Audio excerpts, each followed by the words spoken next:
Tywin Lannister stood beside a tall, narrow window in the Red Keep, gazing out over King's Landing with an expression of implacable calm. The city spread below him like a living tapestry. So many houses in tight, jumbled rows, each brimming with secrets of its own. The summer sun glimmered off the Blackwater Rush, reflecting golden sparks that reminded him, just faintly, of the color of his own sigil. He was alone in a small solar near the Great Hall, awaiting a summons from King Aerys II Targaryen. The king had grown strange, erratic, and paranoid these past years, but for the moment, Tywin allowed himself a brief slip into old memories of them as young men together, the brilliant hand and the newly crowned monarch, forging a vision of a realm well-governed and prosperous. The memory tasted like a distant dream, and Tywin snatched himself from nostalgia with a small shake of his head. There was no time or space for illusions. No matter how calm he appeared, his mind was already calculating. He had been calculating for years, forging alliances, shaping the fate of House Lannister. And though none knew it or suspected it, he had done something far bolder. He had quietly ensured that Lannister gold and Targaryen fire might fuse in one hidden child. He had not always been so certain of the necessity of this gambit. When he was still a young man, proud and newlywed to Joanna Lannister, Tywin had believed their union would usher in an era of unbreakable strength for Casterly Rock. Joanna, with her keen mind and steady devotion, seemed the perfect partner to help him build a lineage that would outshine all others. She had also been a maid of honor to Rhaella Targaryen. Back then, Tywin had found it easy to admire the Targaryens, at least in theory. Their bloodline was ancient, tied to dragons and conquests, a monument of fire in the hearts of men. Yet, he had always seen cracks. The madness that ran in that family, the arrogance that outstripped even their fiery eyes. And then there was Aerys, a boy he once called a friend, but whose unpredictable nature was swiftly growing from an unsettling quirk to a frightening instability. Still, the Targaryen name was weighty, and alliances with the crown had a way of elevating the entire realm. Tywin had begun to wonder, in the quiet corners of his ambition, whether forging a deeper bond by blood, not just office, would be wise. The notion came to him as a single flash, a thought so daring that even Tywin's measured mind trembled at it. What if the Lannisters did not simply serve the Iron Throne but, through some means, shared its blood? He had brushed the idea aside at first, devoting himself more thoroughly to his duties as Hand of the King. But the seed was planted. Whenever he witnessed Aerys' growing distrust of him, saw the jealousy in the king's violet eyes whenever Tywin was praised at court, that idea became an ember in his mind, glowing hotter with each indignity. Tywin would always maintain that the Lannisters did not bow easily, and that included bowing to a mad Targaryen. One day, perhaps, House Lannister might not have to bow to Targaryens at all. But that required caution, subtlety, and an extraordinary gamble. Yet Tywin was never one to act on raw impulse. He weighed every possibility. The king might shift from mood to mood, but the queen, Rhaella Targaryen, had always proven graceful, gentle, though cloistered in a silent heartbreak. He had seen glimpses of her sorrow when he was younger, traveling with her and Aerys. She had lost children in infancy, her body taxed repeatedly by unsuccessful pregnancies, each heartbreak fueling Aerys' madness further. Perhaps it was her own heartbreak that made Rhaella so quiet and solemn. Maybe it was fear. Rumors circulated quietly about Aerys' cruelty behind closed doors. The king's jealousy clung to every corner of his battered mind. Though he still called Tywin friend in public, the Hand could sense the precipitous slope of the king's resentments. A single misstep could mean Tywin's head. But there was a single night that Tywin had planned so minutely that to call it opportunity would be an understatement. He had shaped its every contour with care. The king was away, engaged in a pointless show of might at a lesser lord's seat. Rhaella was secluded, and Tywin ensured that a certain seamstress who served the queen would slip her a mild sleeping draught to numb her anxieties, an infusion that would lower her defenses but not render her senseless. At least, that had been his plan, an arrangement struck through quiet intermediaries who themselves were ignorant of the bigger plan. Tywin was cunning, but even he had to rely on cunning servants. The impetus had come from Aerys's own refusal to see sense. The king had refused Tywin's petition for a match between Prince Rhaegar and Tywin's daughter, Cersei. It was the last straw. Tywin had built Aerys's realm for him. Tywin had served loyally, often swallowing the man's insults to preserve a working government. But when it came to forging a union between two great houses, Aerys had spat on the idea, remarking that a servant's daughter was unfit to marry a dragon prince. No slight had ever cut Tywin Lannister so deeply. He had walked away from that refusal with an emotion akin to fury simmering below his outward composure. And out of that simmering fury came a fateful decision. If House Targaryen would not freely bind itself to House Lannister, perhaps there was another way to make the bloodlines meet. It was not the same as forging a recognized alliance, but it would be, in a sense, a secret weapon. One day, there might be proof that the Lannisters carried a strain of Targaryen blood. One day, that might be a decisive claim, an advantage worth kingdoms. Thus, he had orchestrated everything with an acumen that would chill the blood of lesser men. On that night, Rhaella was left in her bedchamber with only one trusted lady-in-waiting who had been quietly bribed by an agent of the Lannisters. The lady-in-waiting was told a believable story about some specialized tonic that might help the queen conceive a healthy child. Greed and desperation had done the rest. Tywin visited under cover of darkness, in a disguise of a cloak with the hood drawn, escorted by two men who were absolutely loyal to him and who had no illusions about their reward or the price of their silence.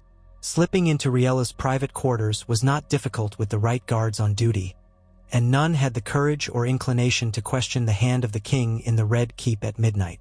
His face had been concealed, his voice carefully measured. Rhaella would have been in a light haze from the sleeping draught, poised between waking and dream, perhaps too disoriented to recognize him if she tried. She might have guessed that this was her husband come in one of his black moods, or perhaps a phantom conjured by the half-dreaming state. Tywin remembered the hush in the chamber, the flickering candles, the way his own heart thudded with the enormity of what he was about to do. It was not lust that propelled him. It was power, the impetus to secure House Lannister's immortality. And when he took her, it was done swiftly, grimly, without tenderness. She hardly struggled.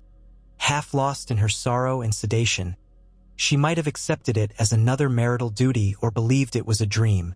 Tywin had left the chamber quietly, with the air of a man departing a clandestine meeting that must remain hidden at all costs. It shamed him, in a small corner of his pride, that he had stooped to that. He was Tywin Lannister, proud lord of Casterly Rock, Hand of the King, a man who demanded perfect loyalty and discipline from all around him.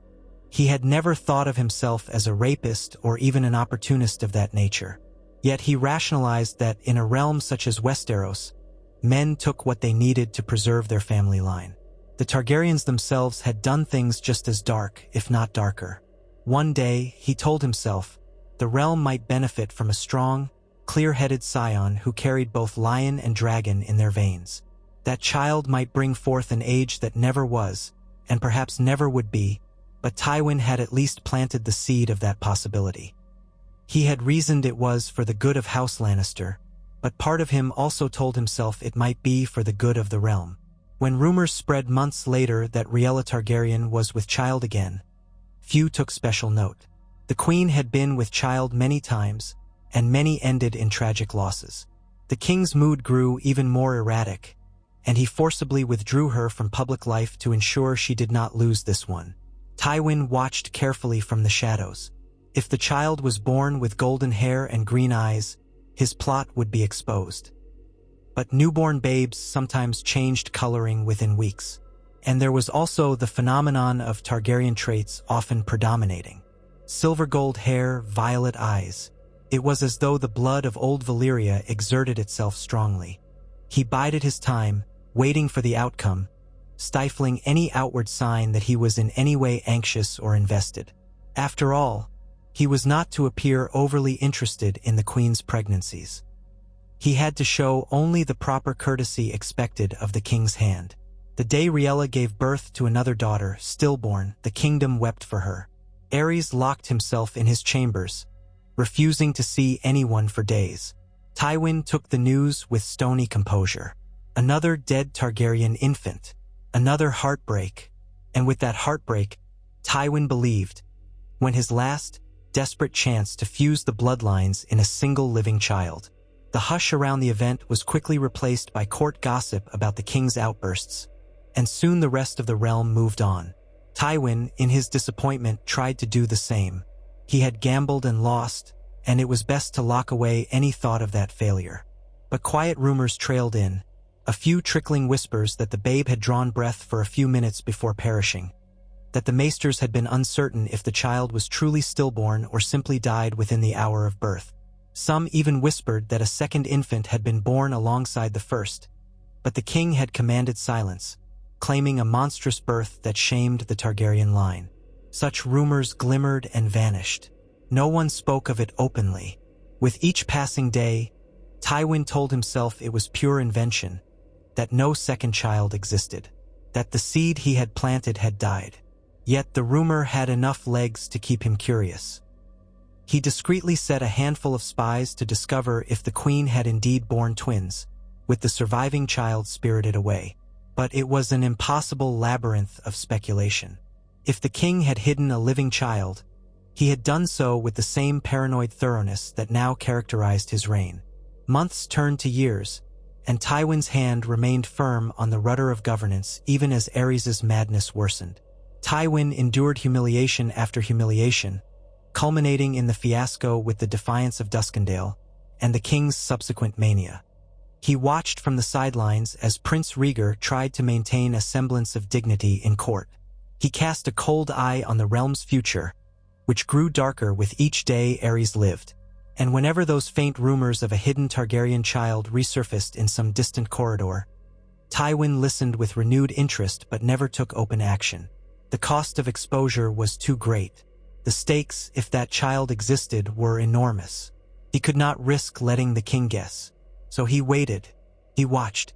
All the while, his own children, Cersei, Jaime, Tyrion, grew before his eyes. Cersei's budding beauty and Jaime's skill at arms gave him a measure of pride. Tyrion's birth had cost Joanna her life, and Tywin had looked upon the malformed boy with anger and shame. Sometimes he wondered if the gods had cursed him for that one dark sin. Other times, he reminded himself that the Lannisters were strong enough to bear any burden. Then came Robert's rebellion, ignited by the mysterious disappearance of Lyanna Stark and Rhaegar Targaryen's involvement. War swept the Seven Kingdoms. Aerys sank deeper into madness. Tywin, for a time, waited to see who would emerge victorious. And when the moment came that King's Landing lay exposed, Tywin led the Lannister armies to the city's gates. He feigned loyalty until those gates opened, then unleashed his men to sack the city in the name of the new order, Robert Baratheon's order. It was a cold, pragmatic move, yet one that ensured House Lannister emerged from the war stronger than ever. In the aftermath, the Targaryens were scattered. Prince Viserys and the newborn Princess Daenerys had fled across the sea. Rhaegar was dead on the Trident. Aerys was slain by Jaime, the king's own Kingsguard, in one of history's most infamous acts. Of Rhaella, rumor said she had managed to escape to Dragonstone before the fall of King's Landing. But she died giving birth to Daenerys, with only a few loyal retainers to witness her final moments. In the chaos, with Targaryens dead or fled, Tywin assumed that if a secret Targaryen child had ever existed, they were likely lost in the storm. Yet the question occasionally gnawed at him, especially on nights when he found no rest. Had Rhaella truly birthed twins on that fateful day years ago? If so, was the father truly the king, or had Tywin planted the seed? Did that child still live, hidden somewhere in the realm, or even across the narrow sea? The uncertain answers haunted him, but House Lannister's fortunes soared in the new regime. Cersei became queen to Robert Baratheon, making Tywin's old dream of forging a union with the royal family come true, albeit through a different route. The Targaryen question should have become meaningless. And yet, the notion of a Lannister Targaryen scion remained a small torch in the darkness of Tywin's mind. Years later, long after the rebellion had settled and Robert sat the Iron Throne, there came a rumor that a silver-haired youth had been glimpsed in the hills near Storm's End, speaking High Valyrian to a traveling minstrel. Some claimed the youth had eyes of pale green. Another rumor placed a strange young woman in Lannisport who wore her hair covered but was said to have the finery of a lady. Tywin did not chase these rumors openly, yet he quietly tasked certain informers and sellswords to investigate. He was not sure if he felt dread or anticipation at the idea that his child might still be alive. What if that child were a threat? Or what if they could be used, shaped, turned into a trump card to secure the future of House Lannister beyond question? 1,000 possibilities branched out, each more dangerous than the last. But Tywin was not the only player in the game. Varys, the master of whisperers, was no fool. He was a cunning spider who spun webs of information across the realm. It would be naive to assume he did not sense Tywin's interest in these ephemeral rumors. And so Tywin found himself, on a frigid evening in the Red Keep, confronted with a veiled insinuation by Varys. "My lord, curious sightings have reached my ears, strange children bearing curious features. Silver hair where it should be black, bright eyes where they should be dull. How fascinating, yes." The way Varys smiled made Tywin's innards churn with subdued anger. Had the spider guessed Tywin's secret? Or was he merely fishing for a reaction? Tywin offered the man nothing, only a frosty stare and a curt dismissal. Still, once the seed was sown, it became unavoidable that others might also be seeking answers. If indeed a half-Targaryen, half-Lannister child existed, that child would have a claim to more than just curiosity. Some might see them as a rightful heir to the Iron Throne, depending on the lines of succession. Or they might be used by those who hated the Baratheon monarchy to fan new flames of rebellion. The realm was already restless. Robert, though popular as a hero, had quickly grown disenchanted with rule. The small folk talked of the growing arrogance of the crown, the extravagance of tourneys, and the tensions among the great houses. A single spark could reignite war. Tywin had no intention of allowing chaos to reclaim the realm. Not if he could ensure Lannister dominance and the stability of his grandchildren's future. But to that end, he needed knowledge. Was there a living Targaryen Lannister? And if so, how to harness that child or quell the threat? The more Tywin quietly pried, the more perplexing the rumors became. Some said a pale-haired boy was cloistered in the arbor, learning from maesters in a hidden tower. Others swore a young woman with eyes like amethysts had been glimpsed in Dorne, traveling under heavy guard. But the details never quite matched. The silver hair was sometimes described as near white, at other times pale gold. The eyes were sometimes green, sometimes purple, sometimes mismatched. Tywin began to suspect many of these tales were false leads, conjured by opportunists to feed the realm's appetite for intrigue. He told himself, with increasing certainty, that his gamble had failed all those years ago, that no child had survived. And if a child did exist, they were a phantom. So he should let it rest. House Lannister was already firmly entrenched near the top of the new hierarchy. The question was moot, but the realm did not rest. Certain factions began to whisper of Viserys Targaryen across the sea, styling himself the rightful king. Then came news that he had a sister, Daenerys, who was wed to a Dothraki Khal. The Targaryen line, it seemed, was not quite extinguished. Yet Tywin scarcely believed the exiled siblings posed a meaningful threat. He followed the rumor, but his primary attention turned inward, securing his grandchildren, Joffrey, Myrcella, and Tommen, as the heirs to the throne, bolstering the Lannister hold on power. All the same, that old question, that old sin, gnawed at the edges of his mind. He was a proud man, yet some nights he could not forget the hush of that bedchamber, the flicker of candles, the silent shape of Queen Riella. It had not felt real then, and sometimes, as he grew older, he half believed it was only a dream. The only tangible evidence it had happened at all was the memory of how meticulously he had planned every detail. Time marched on, and Tywin's pursuit of his family's supremacy led him through new trials. Tensions at court escalated. His own children caused him vexation and worry. Jaime was the king's personal guard but seemed discontent with his station. Cersei, for all her ambition, did not handle her position as queen with the subtlety Tywin would have liked. Tyrion, that constant burr in his pride, was too clever for his own good and lacked the discipline Tywin demanded. Through all of it, Tywin maintained his composure, forging alliances, subduing threats, and carefully turning the wheels of power. If there was a threat or opportunity in a secret Targaryen Lannister, it was overshadowed by the immediate realities of court politics. The child, if it existed, might well be grown into an adult by now. Perhaps living in obscurity, perhaps dead. If they lived, they had shown no sign of rising to claim any right or cause trouble in the realm. But fate, or the gods, or the ghosts of House Targaryen had a way of reasserting themselves. Word reached King's Landing, through various channels, of a Sellsword company in Essos that harbored a mysterious young figure rumored to be of Targaryen descent. Some said the boy was being groomed by Illyrio Mopatis or the Golden Company. That is how the name Young Griff eventually began to creep into the darkest corners of rumor. People speculated he might be a Targaryen prince in hiding. Some believed him to be Rhaegar's lost son, Aegon, though many had presumed that child murdered during the sack of King's Landing. Tywin heard these whispers with skepticism. He had personally commanded the men who found the Targaryen royal children, Gregor Clegane and Amory Lorch. Those men had done their bloody work. That was a horror Tywin kept locked behind his eyes, a necessary cruelty to ensure Robert's acceptance of the Lannisters. Yet here was a rumor that Aegon might have survived. The idea that it could be the child of Rhaegar was outlandish enough, but it renewed Tywin's old anxiety.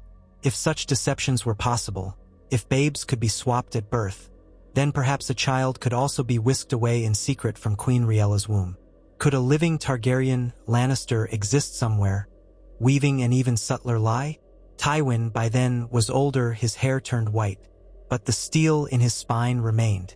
The better part of him wished to ignore these ephemeral fantasies. Yet the side of him that understood power and the tenuous hold House Lannister maintained on the throne pressed him to make one final effort to discover the truth, to unearth any living scion that might carry his blood, and the blood of dragons. It was under this impetus that he arranged for a discreet audience with Varys in the middle of the night. He chose a small reading room off the main library, certain that no one would eavesdrop. A single candle flickered on the desk. Tywin's face looked like sculpted granite in the uncertain light. "I have heard enough rumors, Master of Whisperers," Tywin said in a low, controlled voice. "A prudent man might wonder where they begin." Varys, wearing his usual robes, folded his hands. "My lord, rumors begin in the minds of the fearful, the hopeful, and the cunning. Where they end, well, that depends on how carefully one prunes them." Tywin's cold stare did not waver. "I want to know if there is any truth to the notion that Queen Rhaella once gave birth to twins, and whether a living child from that birth might remain in Westeros." Varys's lips curved into a soft, ambiguous smile. "A curious question, my lord. Some claim the babe was monstrous, others that it died within minutes. Still others speak of a girl who breathed for but a moment and then was carried away." Tywin drummed his fingers on the desk, each tap a sharp punctuation in the silence. "Did you ever hear the suggestion that the child might be half Lannister?" He pronounced the words with a quiet, almost menacing clarity. "That the father was not the king?" Varys blinked, feigning mild surprise. "A rumor that would have dire implications, if it existed. But I have not heard such a thing spoken aloud, my lord. Surely no one would dare. What would it mean if such a child walked the realm? A Targaryen in name, yet Lannister in blood? A being that might unite the flames of Valyria with the gold of the rock?" Tywin's jaw tightened. He said nothing for a moment, only stared at the flickering candle flame. "If you ever hear such a rumor, you will bring it to me at once. Is that understood?" Varys inclined his head. "Of course, my lord. I serve at the pleasure of the hand of the king." Tywin's eyes were cold. "You serve the realm, you always say." "Yes," Varys responded gently. "I serve the realm above all, but that includes ensuring its stability." Then he bobbed into a half-bow, signifying that was all he would say for the night. Tywin let Varys go. He had not truly expected answers, but the evasion pricked him. Varys was well aware of Tywin's question. That meant the Master of Whisperers likely had tidbits of information he was withholding, perhaps waiting to see how events would unfold or how best to use them to his own advantage.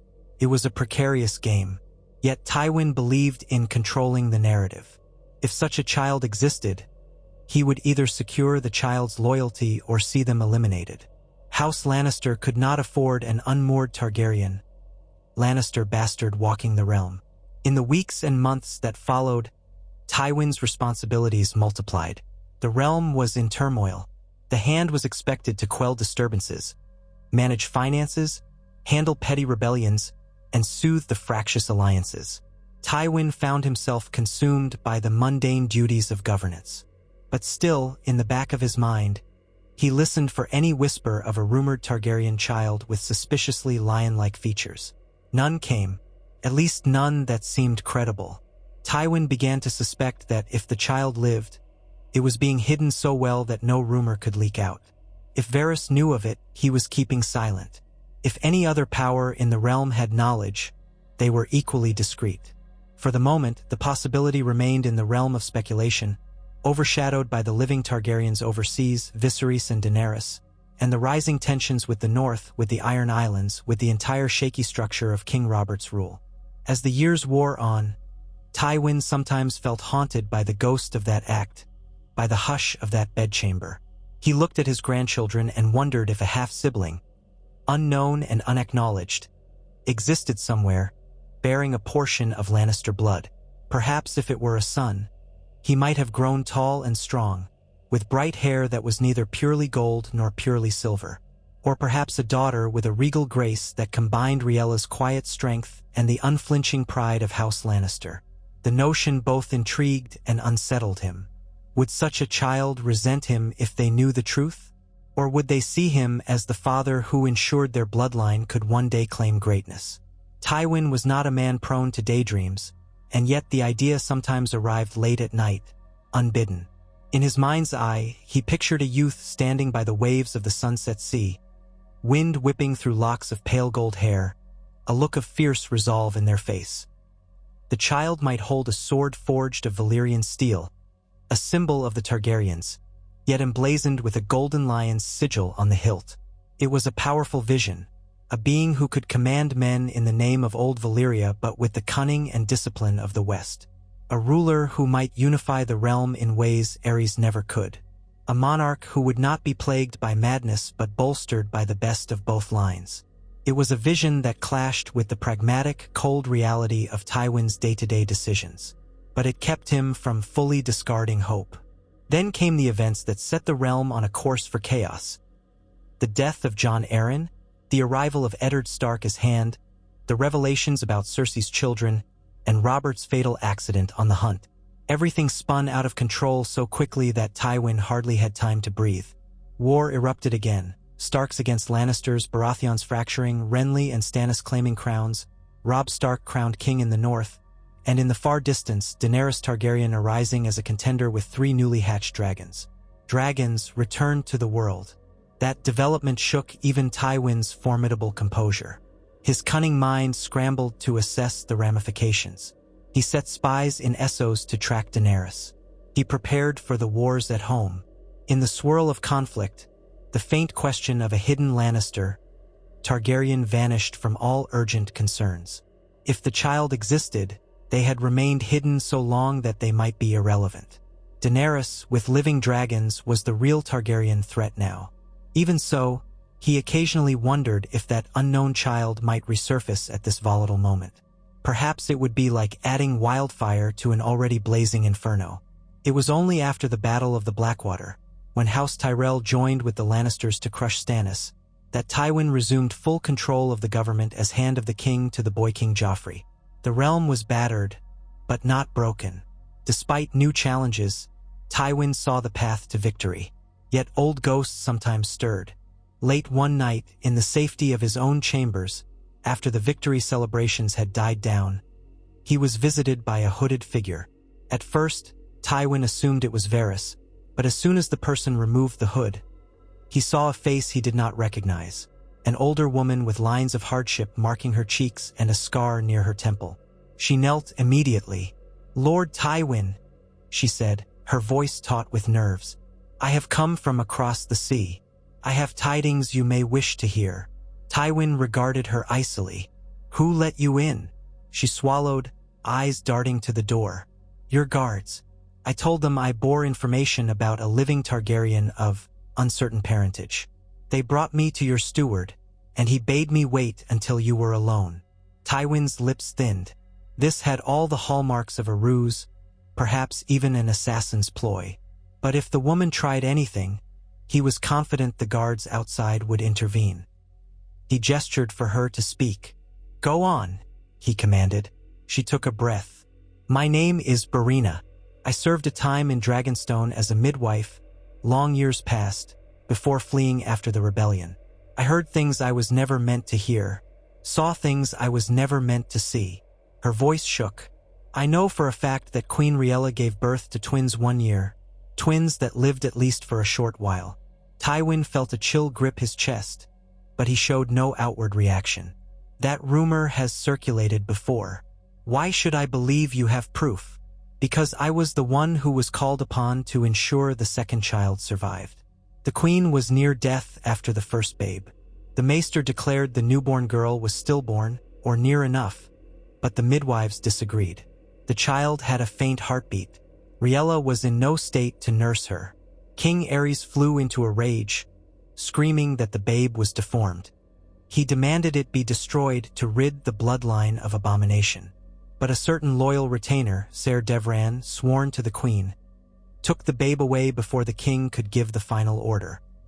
He arranged for me to accompany him to keep the child alive." Tywin's mind raced. "And you claim this was not the babe known to be stillborn, but a second child entirely?" Barina nodded. "The first babe, a daughter, was lost for certain, but the queen carried twins in that pregnancy. I felt them shift in her womb with my own hands. The second child was smaller, weaker, but alive. We smuggled her away from King's Landing in secret. The queen dared not speak of it for fear of Aerys' wrath." Tywin exhaled slowly through his nose. "And you say the child was a girl. So what became of her?" "The retainer took her first to Dragonstone, thinking to hide her among the servants. But the king's mania forced them to flee again. Eventually, they sailed for Essos. I traveled with them for a year until plague took Ser Devran. After that, I placed the child with a wealthy merchant's household in Myr, letting them believe she was the orphan daughter of Westerosi nobility. She had hair so pale it seemed silver in some light, gold in others. Her eyes were a curious greenish hue, flecked with gold. When I left her there, she was 2 years old." Tywin measured her words, searching for any sign of falsehood. "Why come to me now?" Barina bowed her head. "Because rumor says she's alive and grown, and might be used as a piece in the great Game of Thrones. I heard talk in Myr that she was taken in by a traveling band of actors when the merchant died, that she wields a rare beauty and skill with languages. Some whispered she claimed Targaryen blood. Others scoffed. But with war tearing Westeros apart and Daenerys Targaryen raising dragons in the east, I feared this hidden child, if she learned the truth, might stake a claim. I am old and tired. I wanted to offer you what I know, if it helps you keep the realm from further chaos." She offered a trembling gesture, part supplication, part desperation. "I only ask for enough coin to live out my remaining years in comfort, and your word you will not harm me for bearing this news." Tywin stared at her for a long moment, silent. Could this be the child? Could it be that the second twin was in truth fathered by Tywin Lannister? If so, then she was not purely Targaryen but carried his blood as well. That would make her a quiet, hidden piece on the board, one that might either threaten or secure Lannister power, depending on how she was used. He felt an odd surge of emotion, something akin to paternal responsibility, though twisted and dark. He quashed it at once. "I will decide what to do once I have confirmation," he said. "If you speak truth, you will be rewarded. If I find you are lying, you will wish you had never come here. Do you understand?" Barina nodded vigorously. "I swear on all the gods, I speak truth." He flicked a glance at his guards. "Take her to a secure chamber and see that she is treated well. Let no one speak to her without my leave." Then, turning back to the woman, he added, "You will remain in my custody for the time being." As they led Barina away, Tywin slumped slightly in his chair, the flickering candlelight making the lines of his face appear harsher than ever. If the woman's account was even partly true, there was indeed a living Targaryen princess hidden in the east, likely unaware of her origins, or perhaps only half aware. But what the woman did not know was the possibility that the father of the child was not Aerys Targaryen at all. Tywin had to consider the timeline carefully. The child was said to have been born around the same time Rhaella was known to be pregnant during the king's final years of sanity. It matched the night Tywin had visited her bedchamber, a handful of months before the official announcement of her pregnancy. That alone was no proof, but it fueled Tywin's suspicion. The time frame aligned. If the girl existed, if she survived, she was perhaps in her late teens or early 20s by now. A grown woman with the cunning of survival in Essos, possibly a claimant to the Iron Throne, or an unwitting pawn for those who discovered her identity. Tywin's next steps had to be deliberate. If he moved too openly, he risked alerting Varys or other cunning players to this woman's existence. Word might spread, and the last thing Tywin wanted was another Targaryen claimant gallivanting with illusions of rightful rule. And yet, if Tywin could quietly locate her, speak with her, or manipulate her to his side, he might transform a potential threat into an asset. Perhaps he could maintain Lannister dominion by trotting out a legitimate Targaryen Lannister heir if the situation grew dire. Or, at worst, he could have her eliminated to prevent anyone else from using her. A part of him, though, felt a faint tug of curiosity. What kind of person had she become? Would she bear any resemblance to Joanna, or to himself? The notion stirred something inside him he could not name. One problem remained.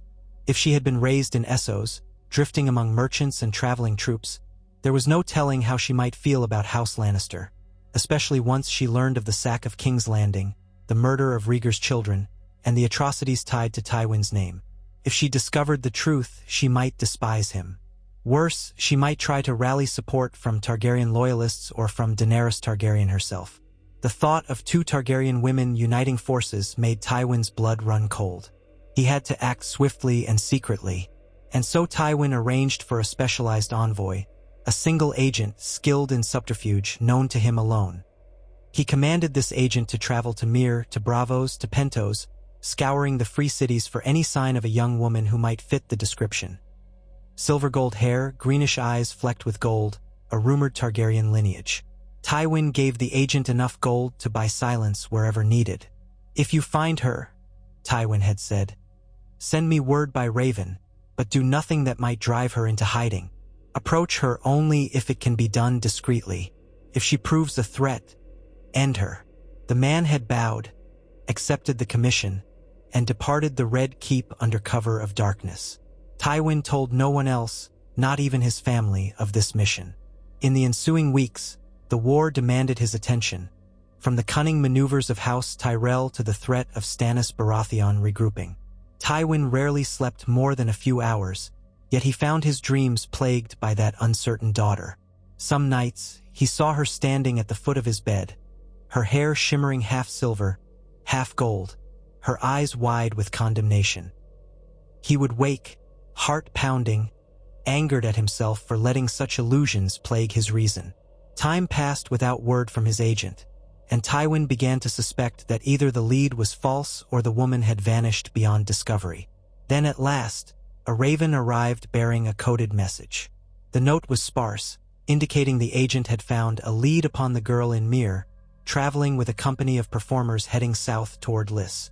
The agent was pursuing them.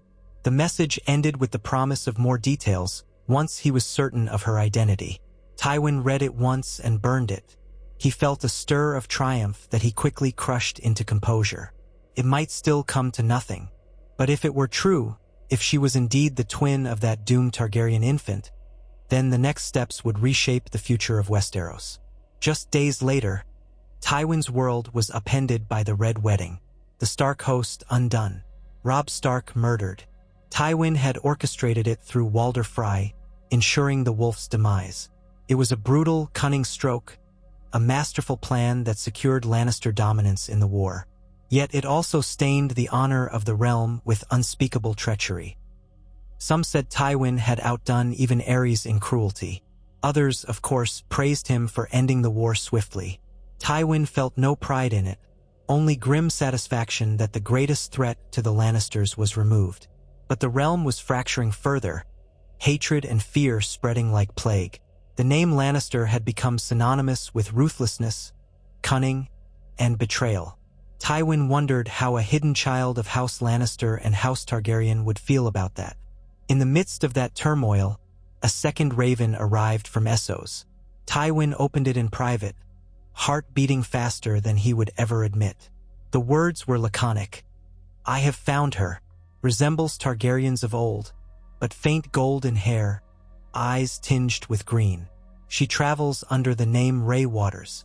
She believes herself a bastard of a lesser Targaryen line. She has been approached by men who speak of Daenerys Stormborn, men who claim they might unite her with the Dragon Queen. She is skeptical but curious. I proceed with caution." Tywin stared at the note. Ray Waters. The name had an odd ring to it, reminiscent of the bastardy naming tradition in the Crownlands. Ironically enough, she might truly believe she was some offshoot of Targaryen blood, but had no notion that she was also a Lannister. Or she might be playing a deeper game. Tywin's mind churned. Men loyal to Daenerys had approached her, probably seeking any Targaryen half-claimant. If she pledged herself to Daenerys, that would be a weapon aimed directly at King's Landing. The dragons might rally behind her, or perhaps Daenerys would see her as a rival. The possibilities were endless, each more dangerous than the last. He wrote back to the agent, ordering him to coax Ray Waters into a private meeting. If possible, he was to bring her discreetly to Westeros under false pretenses. Tywin wanted her under his control, not left to roam Essos where Daenerys could scoop her up. If the agent could not secure her cooperation, he was instructed to kill her quickly and dispose of the body. This was not cruelty for cruelty's sake. It was necessity, Tywin told himself. Better one unknown woman lost than a new war ignited. And yet, after he sent the raven, Tywin felt an odd pang, an echo of paternal guilt. If she were indeed his daughter, was he truly prepared to have her murdered, sight unseen? He recalled Joanna then, the gentle tilt of her smile, her unwavering devotion when they were young. What would Joanna have thought of his scheme? But that path was closed to him. He was Tywin Lannister, the man who would do anything for his house's ascendancy. Feelings were ephemeral. Duty was iron. The war raged on. Soon, the news of the Purple Wedding arrived. King Joffrey's sudden death. Turmoil reeled. Tywin's hold on power once more slipped into precarious territory. He found himself grappling with new crises. Yet in the storm of events, a letter finally arrived from his agent in Lys. The words were chilling. Ray Waters vanished. She boarded a ship in the dead of night, accompanied by 2 men of the Golden Company. I suspect they are taking her to Volantis or beyond, presumably to seek out Daenerys Targaryen. My attempts to intervene failed. Men loyal to the Golden Company intercepted me. I barely escaped with my life. Her trail is lost. Tywin read and reread the letter, feeling the creeping dread of a plan gone awry. If the Golden Company, longtime supporters of Targaryen restoration, had discovered her, they might well carry her straight to the Dragon Queen. Or they might have recognized her uncertain Targaryen heritage and decided to use her for their own ends. She might become a figurehead or rival. Each scenario boded ill for House Lannister. Tywin needed to reassert control, but the war in Westeros demanded his every moment, and his agent had failed him. He considered sending more men, but time was running short, and the seas between Lys and wherever the Golden Company traveled were vast. There was no guarantee of success, only the guarantee of more risk. If the rumors of her father being Tywin Lannister ever surfaced, it might create a scandal or worse, a wedge that others could exploit. So Tywin forced himself to push the matter aside, focusing on immediate concerns. The trial of Tyrion for Joffrey's murder, the shaky alliances with the Tyrells, the approach of winter.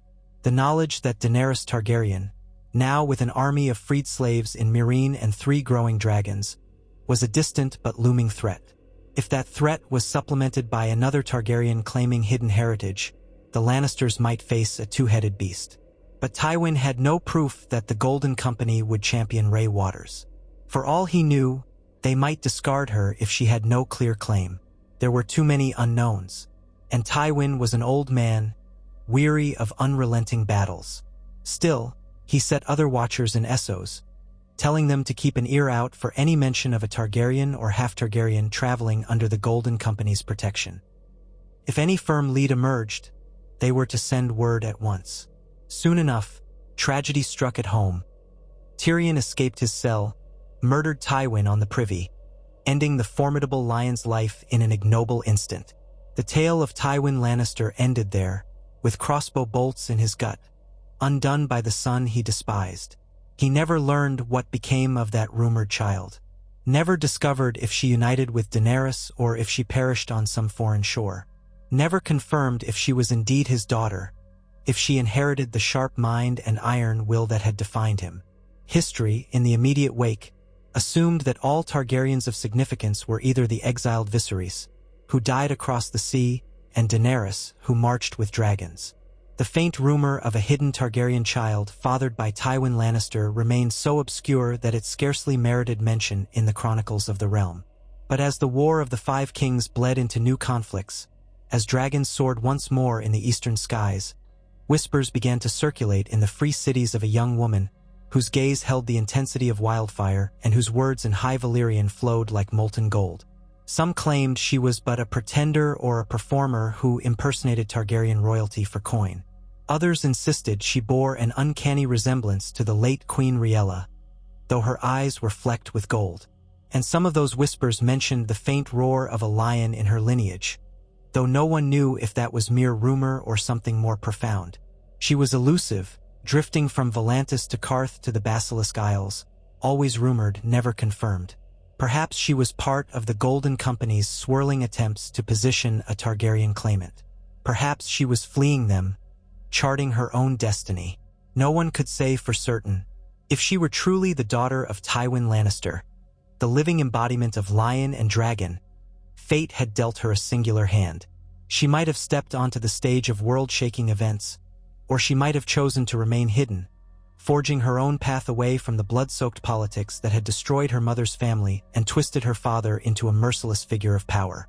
The realm would learn of her, if it learned of her at all, only at a time of her own choosing. And in that moment, the question would rise again. Could she unite the splendor of Targaryen fire with the relentless strength of Lannister gold? Or was she doomed to be consumed by the same violent tides that drowned so many before her? And so the answer to the question, could Tywin Lannister have sired a secret Targaryen child, ensuring Lannister dragon blood, remains as elusive as the rumors themselves. Some in the streets of King's Landing still quietly pass the tale like a bedtime story, half believing it, half dismissing it as the invention of bored gossips. Yet in a realm where dragons hatch from petrified eggs, and the dead may rise in the far north, stranger things have happened. The truth, if it existed, went to the grave with Tywin Lannister, locked behind those green eyes flecked with gold that never flinched, even in the face of his own children's betrayal. But the realm is vast, the shadows long, and secrets thrive in the uncharted corners of the world. If that child survives, she carries both lion and dragon in her veins, a fusion that might herald something entirely new. Or so the rumors say. The story has no neat conclusion, no final clarity. Perhaps one day, in some far-flung city or upon some distant shore, a woman with pale gold hair and a fierce, unyielding gaze will stand beneath the red and gold banner of a dragon-lion hybrid, claiming the destiny that neither House Lannister nor House Targaryen could foresee.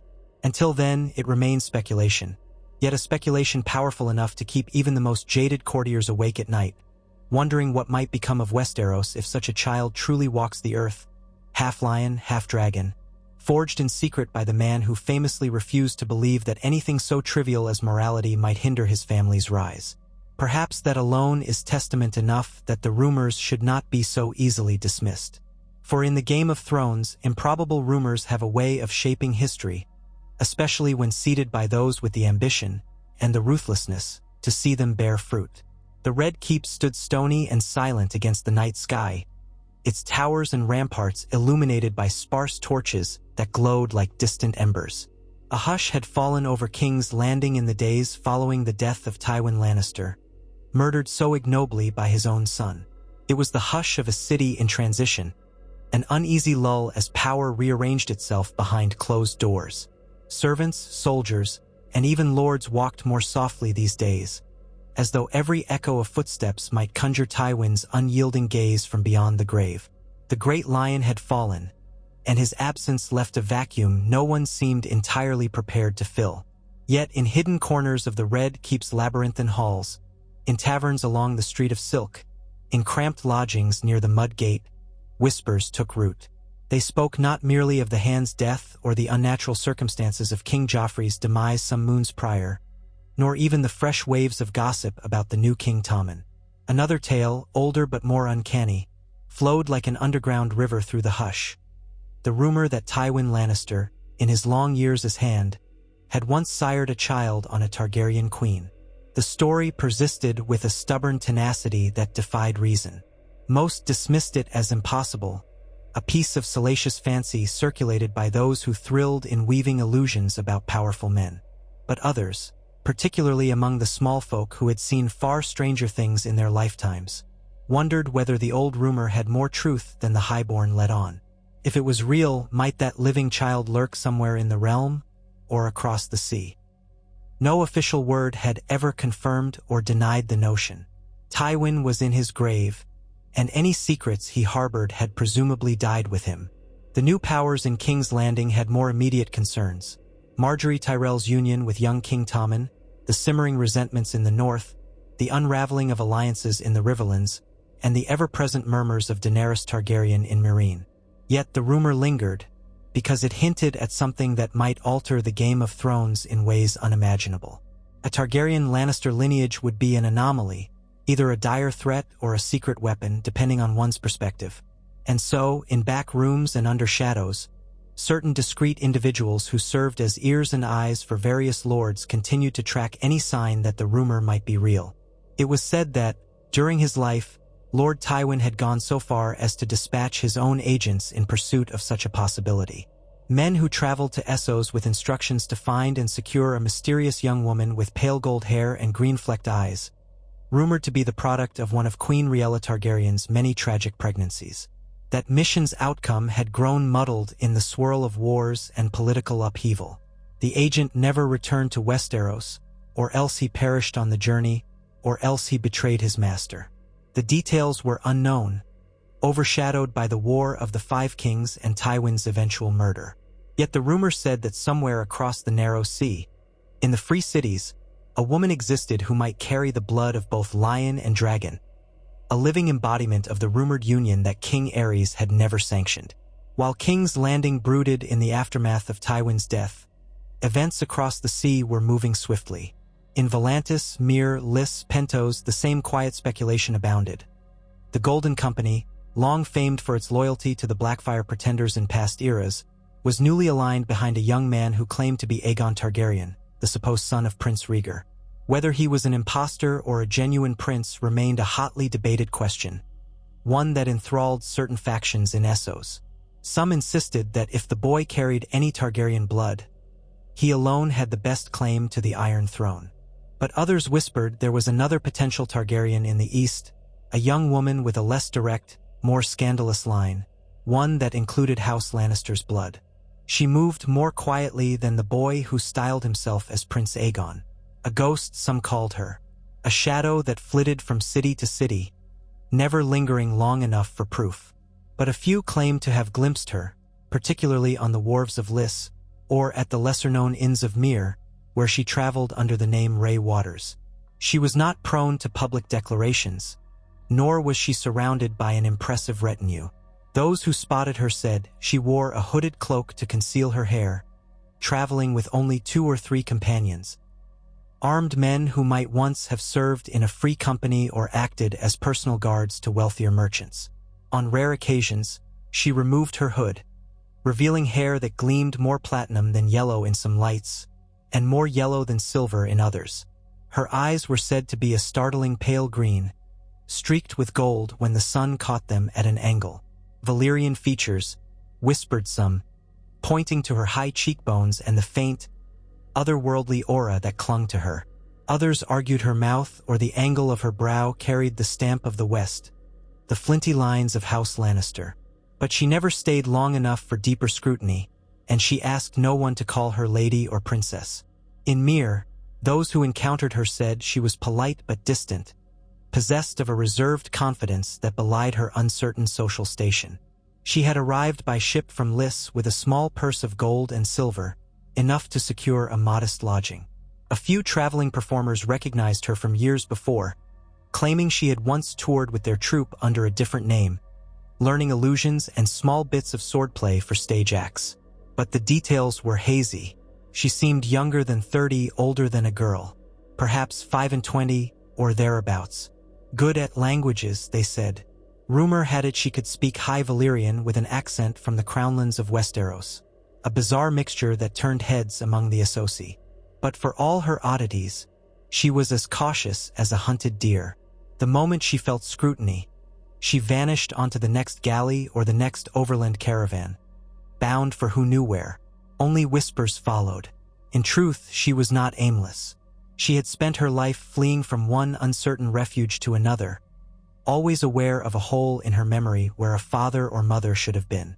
She recalled no father at all, only a half-remembered sense of travel and secrecy from her earliest years. One caretaker after another passed her along.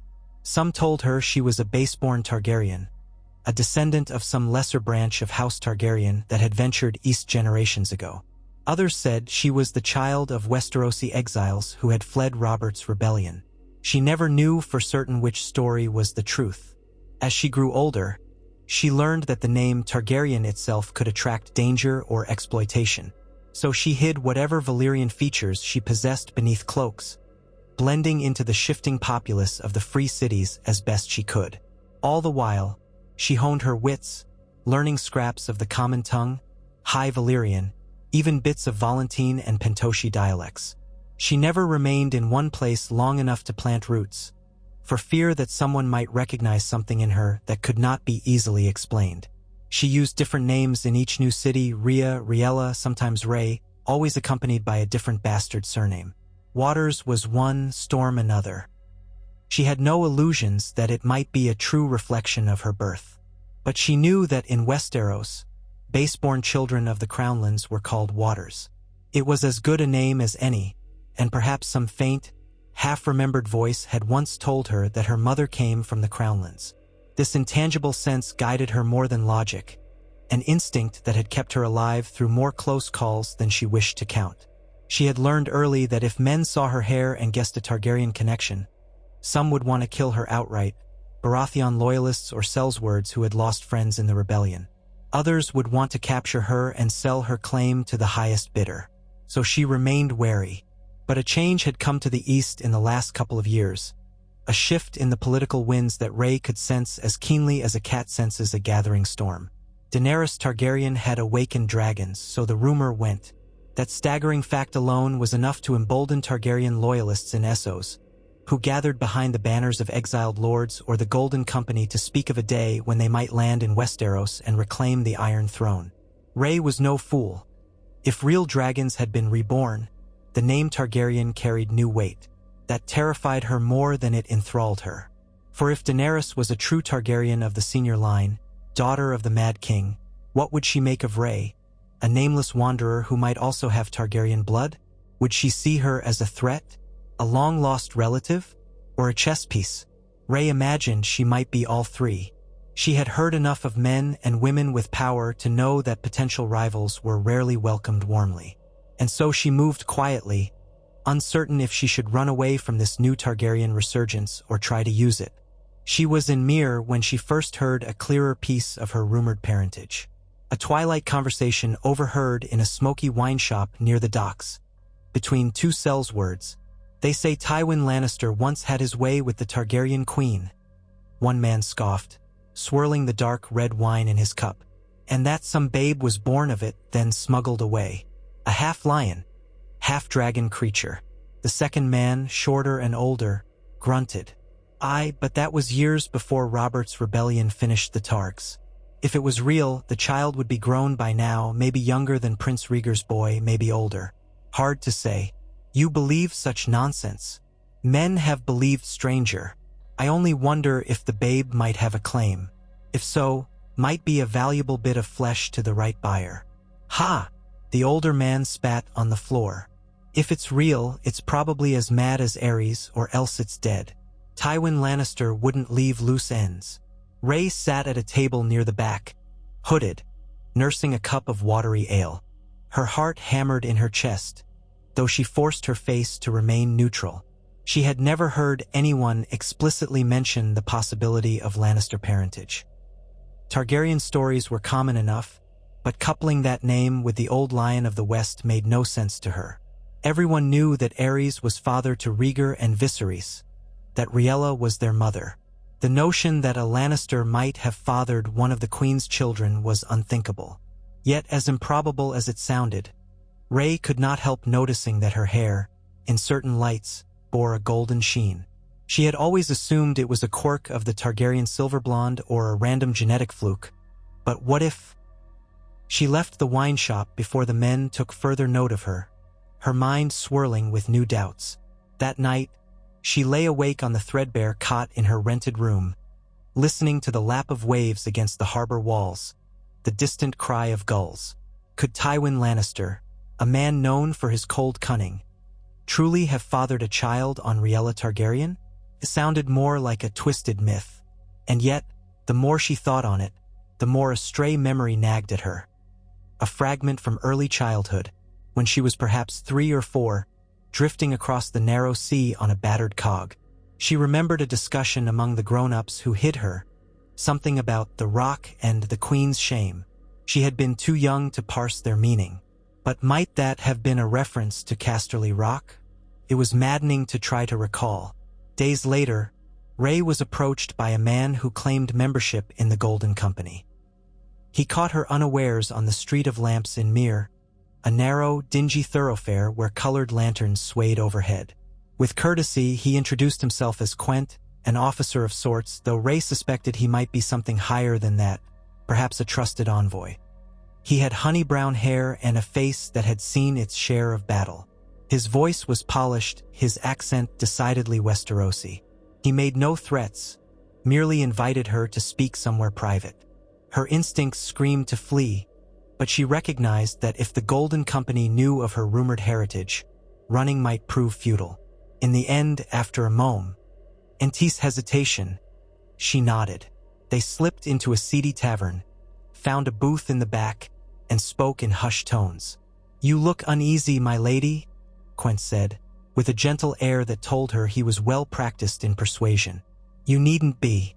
If half the rumors are true, we might share certain interests." She kept her hood low. "I am no lady, sir, just a traveler. You might have the wrong woman." "Ah, I do not think so.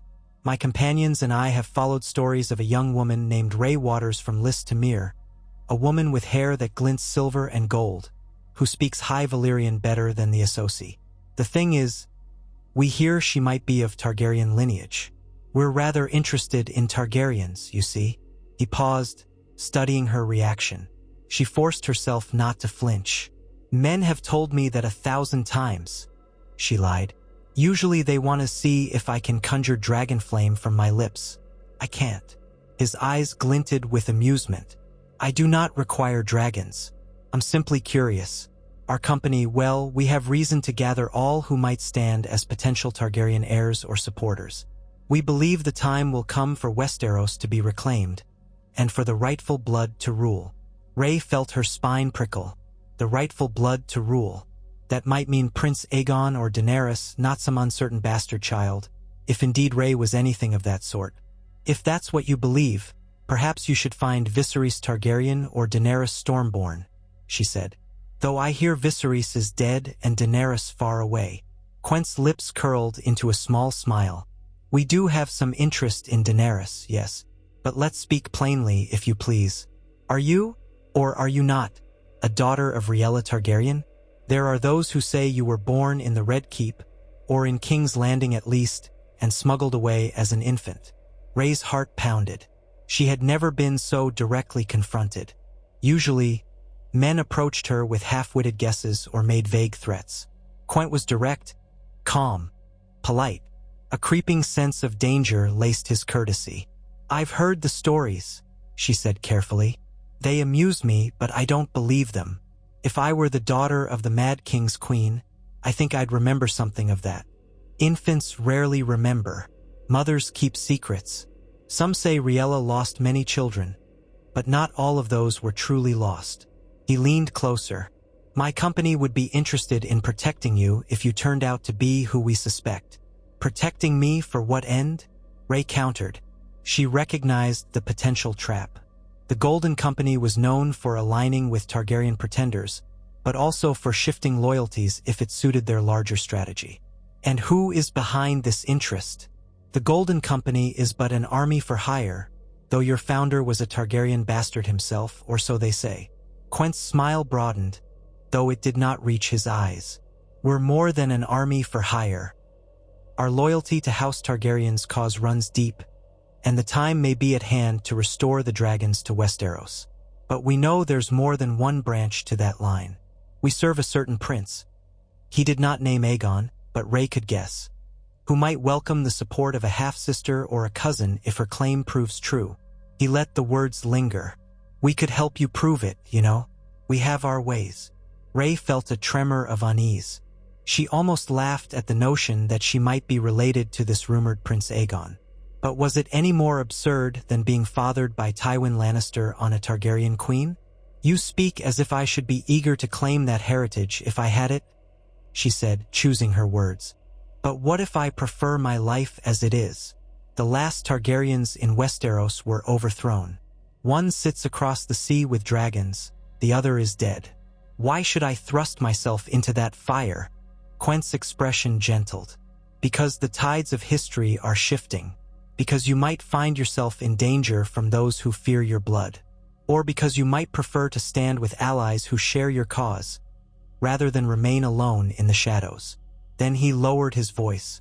"If you carry not just Targaryen blood, but that of House Lannister as well, we have reason to believe that certain parties in Westeros would pay dearly to end you or claim you.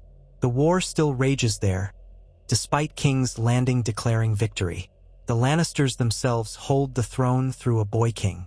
And if a grown woman appeared with a plausible Targaryen Lannister lineage, do you think they would let you walk free?" She swallowed. The question struck her like a hammer. The Lannisters were, by all accounts, ruthless. Tywin was dead, but Cersei and Jaime remained powerful, and so did the new King Tommen, albeit more a figurehead than a real monarch. None of them would welcome the scandal of an illegitimate half-sibling or aunt. "Perhaps I would not want to go to Westeros at all," she said quietly. Quent nodded. "That is your right. But if we find you anyway, or if another faction does, they'll use you for their own ends. If you come with us, we can offer protection. We can help you remain hidden until the time is ripe. Or even ensure you never have to set foot in Westeros, if that's truly your wish. But it's best not to wander alone." She studied him. He seemed sincere in his offer, but sincerity could be a mask. People in the free cities learned from an early age that trust was a gamble. "You're kind to offer," she said eventually, "but I prefer my freedom." She rose to go. "My thanks for the drink." As she expected, he did not try to physically restrain her. He let her leave, though she felt his eyes follow her until she slipped out the door. She made straight for the docks, retrieving her meager possessions from her rented room first. She suspected Quent or his associates would check that room quickly, perhaps even attempt to corner her there. Her life had been a constant flight from city to city, and it seemed it would continue as such. But even as she prepared to hire a ship bound for Volantis or Bravos, she found herself unsettled by his words. The notion of discovering her heritage, actually confirming it, tempted her more than she cared to admit. She hated living in ignorance, plagued by riddles about her parents. She hated running. The Golden Company might indeed be dangerous, but they offered knowledge. Perhaps that was the one thing Rey hungered for most. Still, caution prevailed. Within the hour, she boarded a small trading vessel setting sail for Volantis, a voyage that would take her down along the coast and up the Rhoyne's mouth. She prayed that Quent would not track her so swiftly.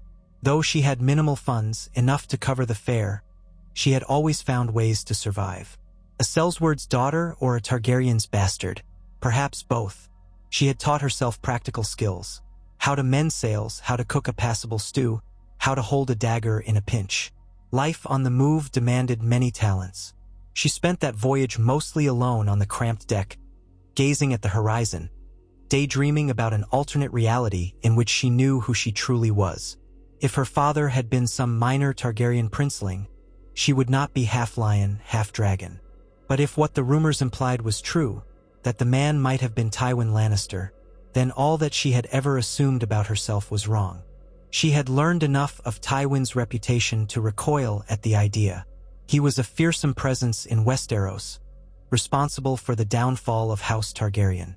Would he have truly risked siring a child on Riella, then smuggling that child away? It made no sense from the outside, yet so many improbable things happened in the Red Keep.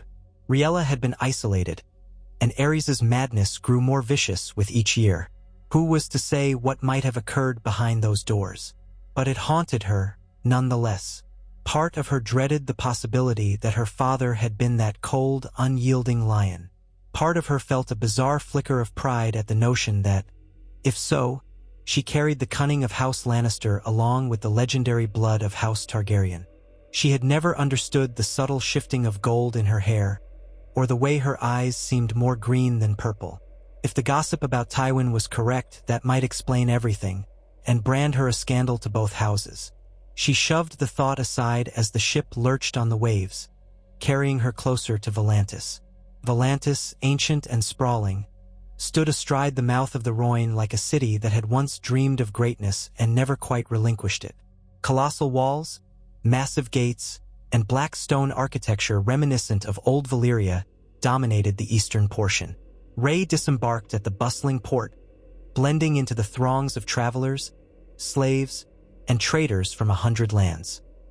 She kept her hood drawn low, though the sweltering heat made every step a trial.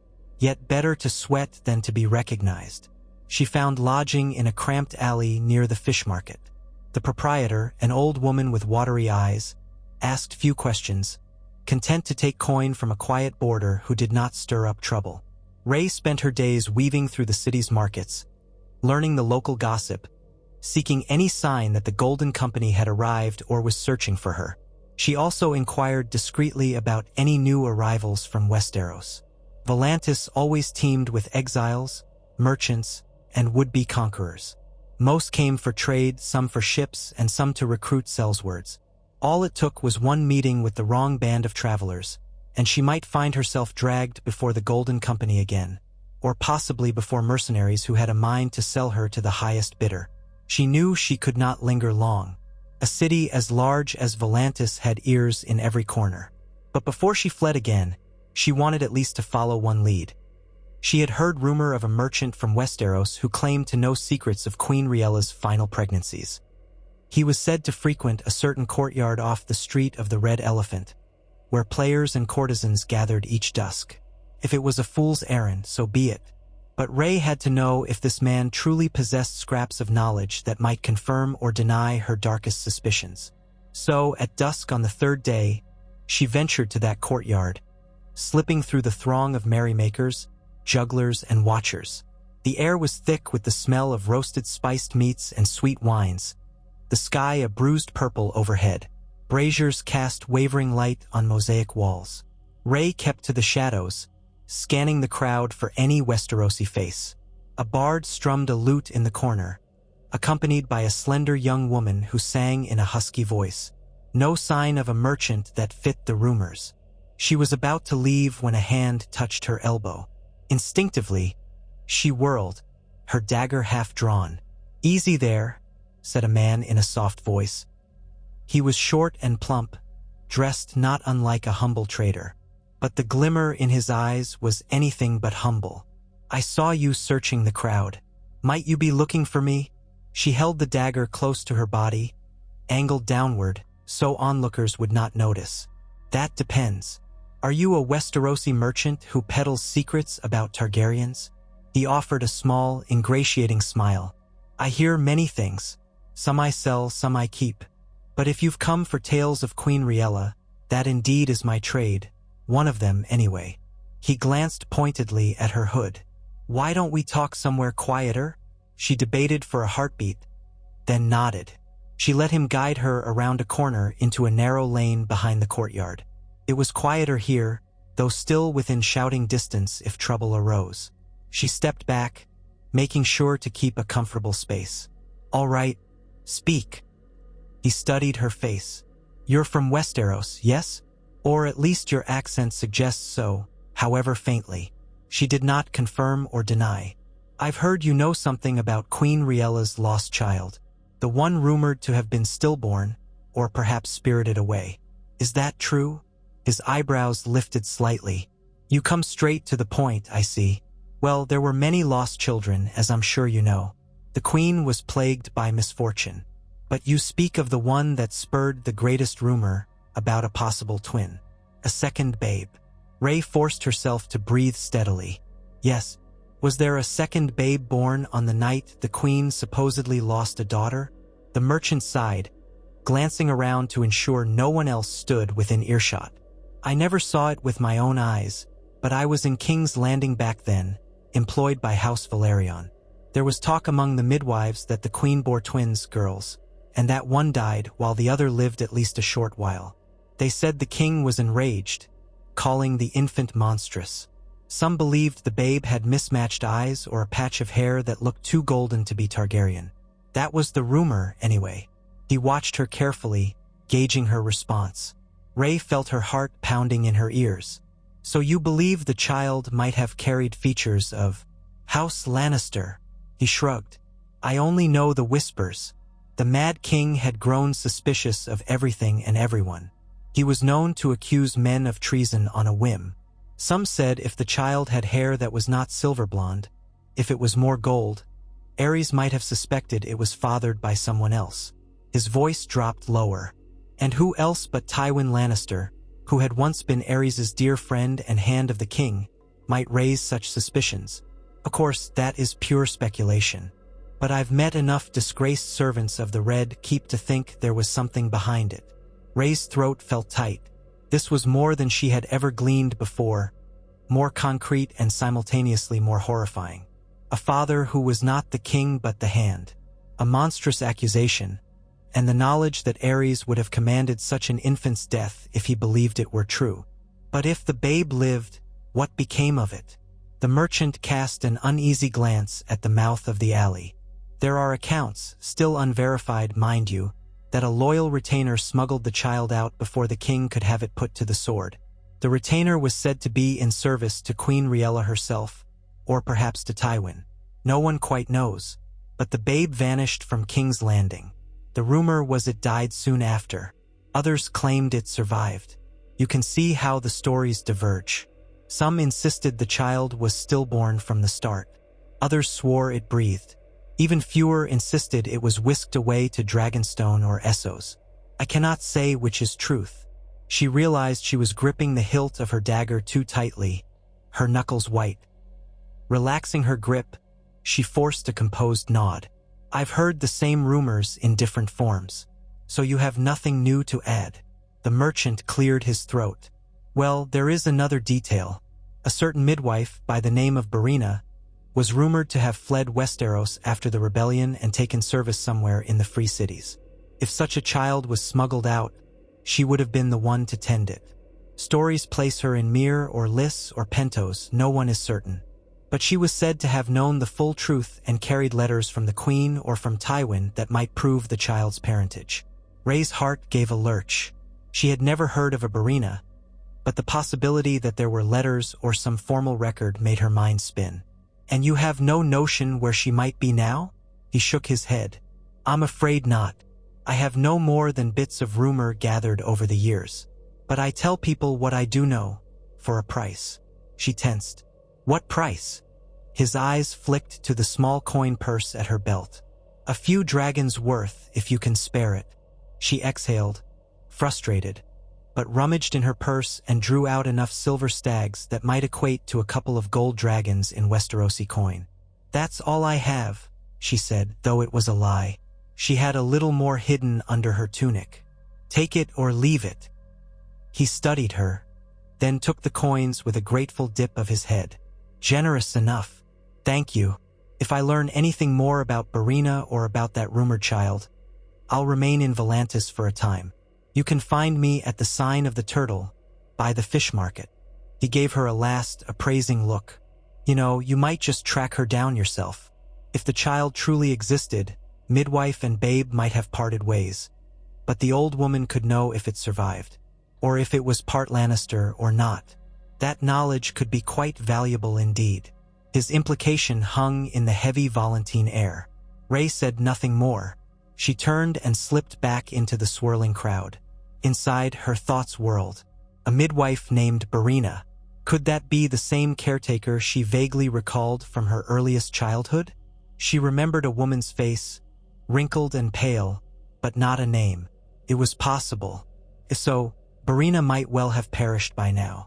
Or she might have sold whatever secrets she possessed to Tywin Lannister's agents. But perhaps she lived, carrying proof of Ray's lineage in the form of letters from Riella or from Tywin. Ray felt the weight of the next step pressing down on her. She had spent her life running from the truth, but now, with it almost in reach, she understood that if she did not seize it, others might do so first.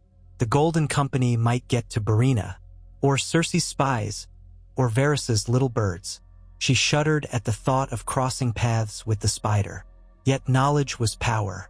If she had proof of her parentage, perhaps she could forge a path that did not end in a life of constant flight. A day later, she had made her decision. She would attempt to track Barina. But how? The merchant had only vague rumors, placing the midwife in Myr or Lys or Pentos. Ray had just come from Lys and Myr, though she had never heard mention of Barina there. She had not yet set foot in Pentos, but it was as good a place as any to begin.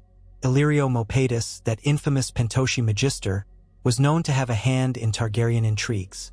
Perhaps he or his circle might know of Barina, or perhaps she might find other exiled Westerosi who could give her a clue. The prospect of weaving through yet another city on a tenuous lead weighed on her, but she could see no other way. She resolved to leave Volantis as soon as she could hire a berth on a ship up the coast. But fate conspired to make her journey more perilous than she had planned. She learned, through the same merchant, that men wearing the Golden Company's distinctive tattoo, a skull and gold coins, were making inquiries in Volantis about a pale-haired woman of possible Targaryen origin. Quent must have guessed she might head here. That knowledge spurred her to hurry, but it also meant she had to travel with caution. She would not risk the main harbor. Instead, she found a smaller trading galley moored near some private warehouses, whose captains seemed amenable to discreet coin. She made arrangements to sail at night, hidden among crates of saffron and dyed cloth. On the appointed night, she crept through back alleys to the docks. Torches lit the massive black wall in the distance, casting long shadows. A few patrolling guards roamed the main piers, but the smaller quays were quiet, save for the occasional drunken laborer. The captain was already waiting, a lean Volantine with a perpetual scowl. He gestured her aboard, glancing around as if worried about watchers. Ray entered the cramped hold, letting the thick sense of spice and salt envelop her. She settled behind tall stacks of barrels, where she could remain hidden until they were well out to sea. They cast off, sails creaking. She exhaled with relief. The slow drift of water against the hull soothed her nerves as the city's lights receded behind them. She had escaped Volantis. In a week or two, if the winds were kind, she would land in Pentos and begin the search for Barina. Perhaps she would fail. Perhaps she would find the truth she had dreaded her entire life. Either way, she could not continue to live with the unknown. If Tywin Lannister truly had fathered her, it meant that the blood of the West and the blood of Valyria mingled in her veins, an explosive combination that might attract attention from every corner of the realm. But maybe she could find a way to protect herself, by forging alliances or disappearing deeper into Essos. Knowledge was the first step. She wanted it badly enough to risk the perils of discovery. Her first inkling that the voyage would go awry came on the third day, when a battered fishing vessel passed them heading south. The fishermen aboard shouted warnings about storms further up the coast and rumored pirate activity in the waters near New Guise. The captain snorted, unconcerned at first. His vessel was small enough to evade trouble, he said, and he planned to sail wide of trouble spots. But the next evening, as dusk fell on a choppy sea, the watchman spotted sails on the horizon. 2 ships heading straight for them, rigs that looked suspiciously like those of a Sellsword or pirate band. The captain's face fell. They had little chance of outrunning such ships if the weather turned. Panic rippled among the small crew. Ray crouched in the hold, listening to the frantic shouts above deck. She had no illusions. If the attackers were pirates, they would likely board, loot the cargo, and do unspeakable things to any passengers. If they were men from the Golden Company, well, that might be even worse. Perhaps they had discovered her flight from Volantis. She peered through a gap in the boards, her heart pounding. The shapes of the pursuing ships loomed larger in the fading light. The captain tried to change course, but the wind was not in their favor. Shouts and curses erupted as the unknown vessels closed the distance. Soon the ring of steel clashed above. Aboarding, Ray felt the hull shudder. She heard feet stomping on the deck, men yelling orders. The captain's voice rose briefly, then cut off with a choked cry. She tensed, her dagger at the ready. Though she knew if it came to open combat, she stood little chance. Her best hope was to remain hidden. She pressed herself as far back into the hold as she could, behind rows of crates. Booted footsteps thundered down the ladder into the hold. Torchlight flared. Ray pressed her lips together, heart hammering. 2 men advanced, rummaging through supplies. One wore ringmail under a surcoat that bore a faded device. She couldn't quite see it from her angle. The other had a drawn sword. They cursed about worthless cargo, searching for coin or valuables. Ray held her breath, praying the shadows would mask her. The men drew closer, torch flames dancing over the crates. Then one of them saw the shape of her foot protruding from the darkness. "Oi!" he called, jabbing with his sword. "There's someone here." Ray flinched, then lunged forward with her dagger, aiming for his side. The man twisted away with surprising agility. The second man swung the torch at her face. She recoiled, arms up, and the first man seized her wrist, forcing the dagger free. Before she could scramble away, the second man pinned her against the crates, the torch dangerously close to her hair. Well, the first man rasped, panting. "What have we here? A stowaway?" He eyed her hooded face suspiciously, then jerked the hood off, revealing her pale gold hair in the flickering light. His eyebrows rose. "Gods be good. Look at that. Reminds me of Targaryen hair, don't it?" The second man peered closer, his face twisted with greed or wonder. "Could be, or maybe it's dyed. Either way, we got ourselves a prize." She spat at him, struggling, but they were stronger.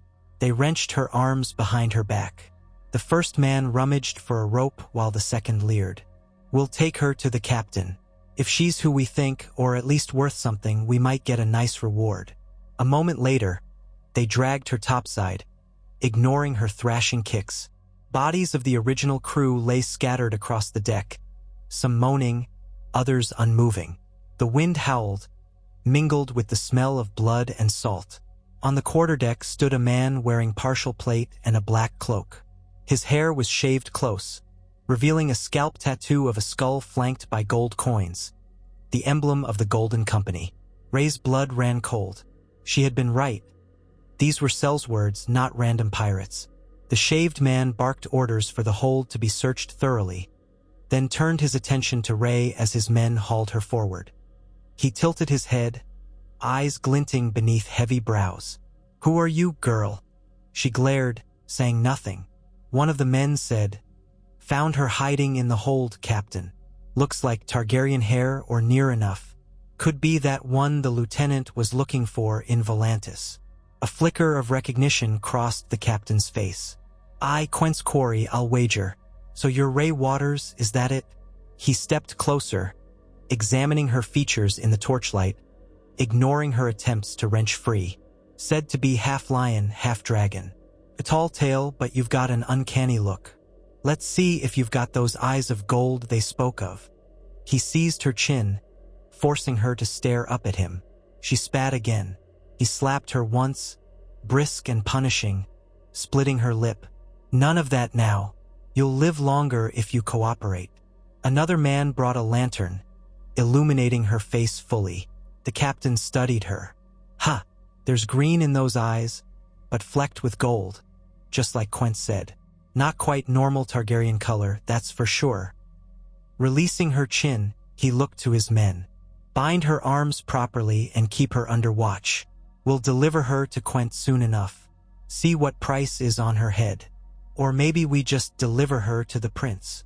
"Prince Aegon?" one of the men ventured. The captain frowned. "Keep your voice down. We'll see if the prince cares about her, or if she's just another rival to the cause. Could be she's worthless. Could be she's valuable.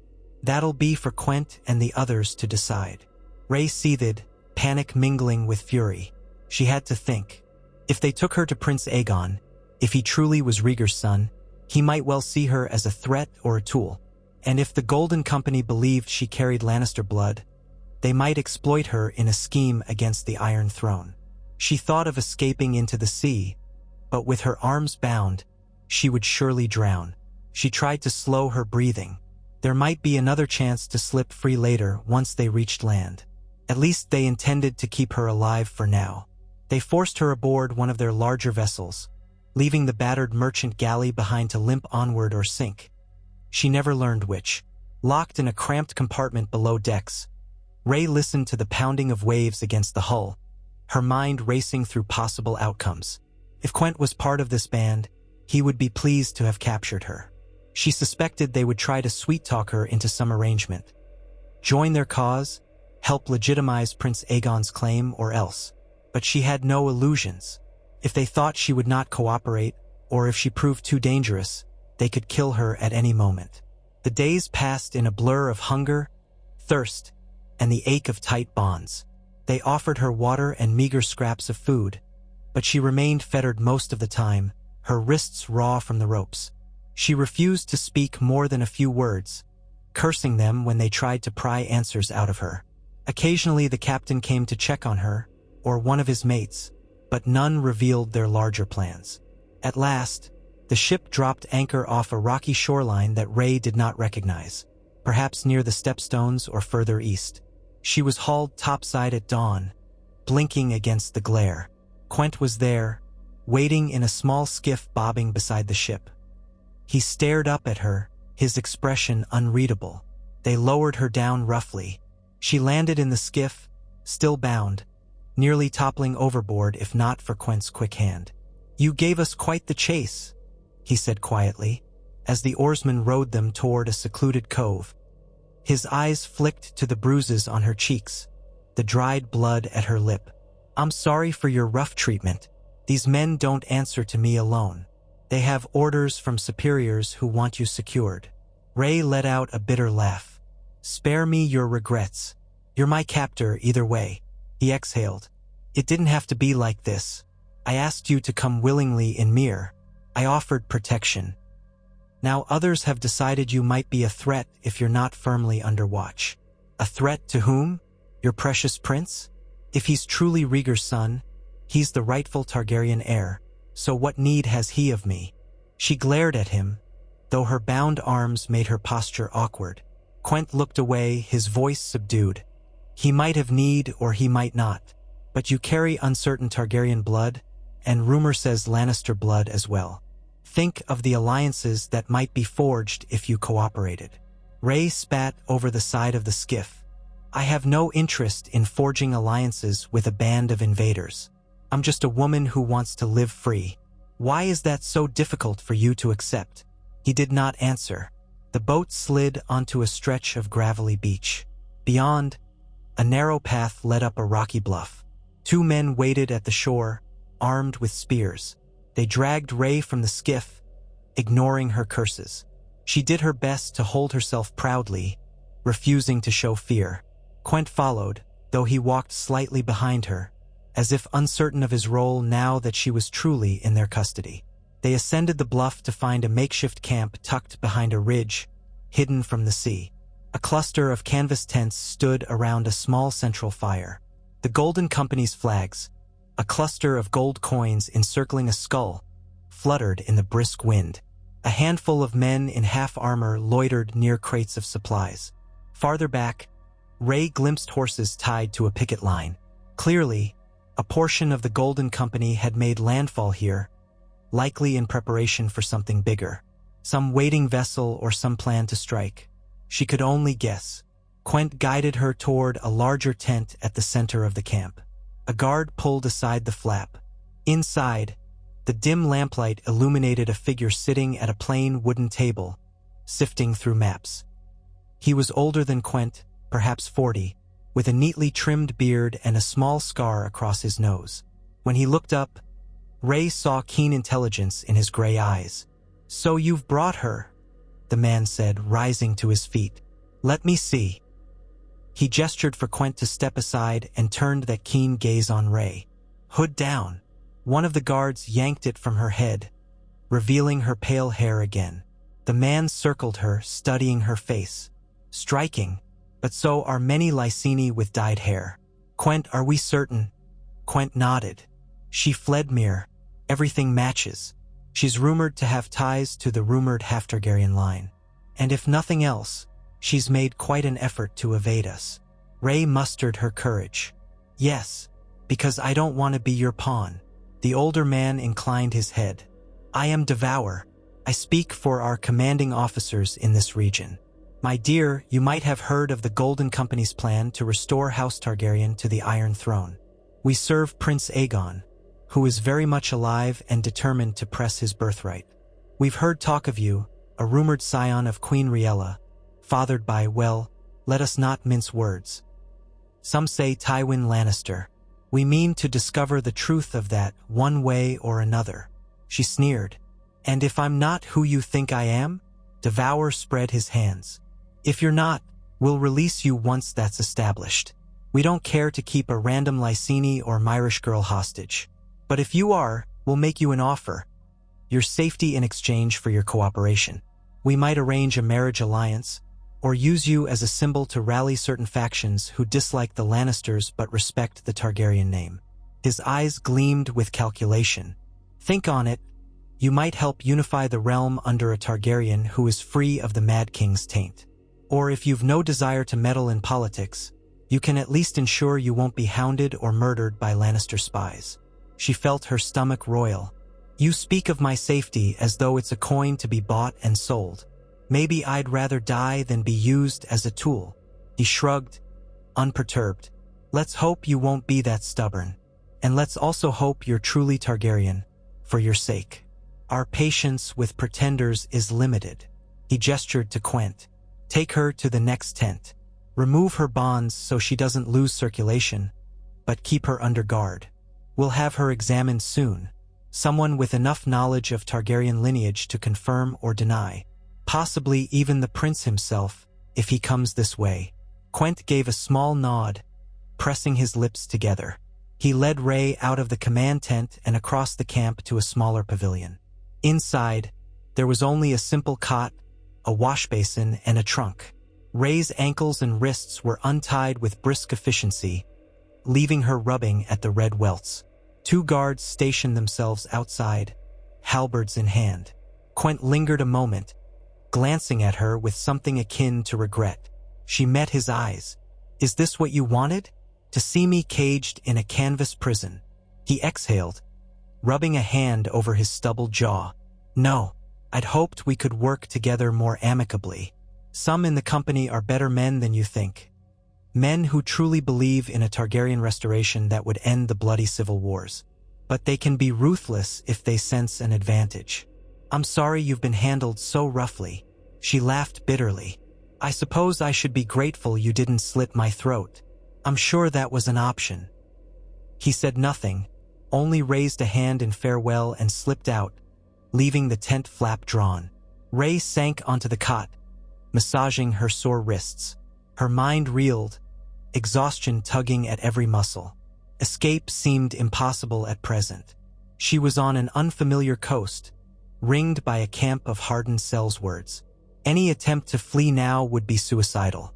She remembered Devour's mention of an examination. Possibly they had a maester or some learned man who claimed to know the signs of Targaryen blood. Or perhaps the so-called Prince Aegon had an uncanny ability to sense kinship. She doubted it, but the superstitions around House Targaryen ran deep. Night fell and she dozed fitfully, haunted by half-dreams in which Tywin Lannister's cold green eyes glared at her, while a faceless woman in Targaryen regalia wept from the shadows. When morning came, the guards brought her a bowl of porridge and a chunk of stale bread. She ate, wishing she could at least walk outside in the fresh air. The day passed slowly, interrupted only by Quent checking in once, offering no new information. At dusk, a stir of activity rippled through the camp. Raised voices, footsteps, the clinking of arms. Then an unfamiliar face, a middle-aged woman clad in traveling leathers, with bright, inquisitive eyes, entered the tent under guard escort. "I am Maester Edera," the woman said, indicating the chain around her neck. A chain of many metals, though it was half hidden under her travel-stained cloak. "The Golden Company has asked me to speak with you, to evaluate your parentage, if you will." Rey stiffened. "How do you propose to do that? Draw my blood?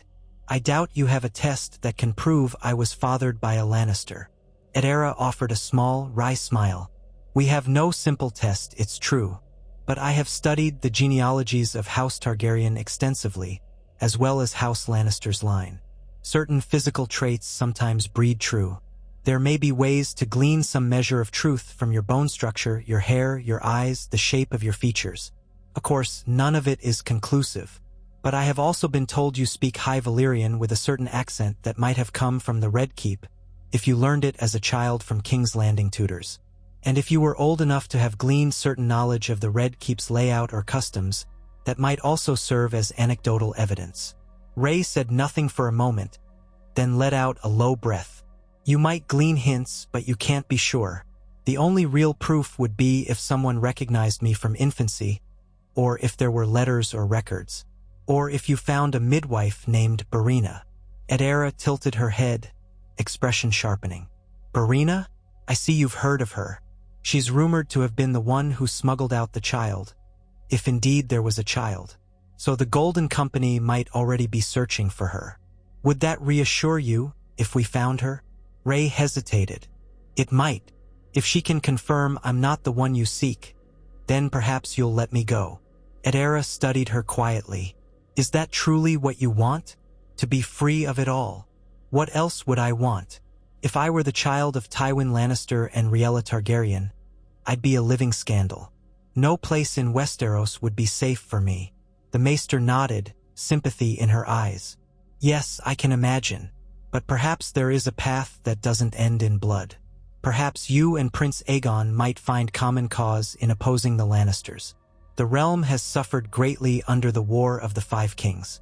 If we had a unifying figure, someone with Targaryen blood, that might end the conflict."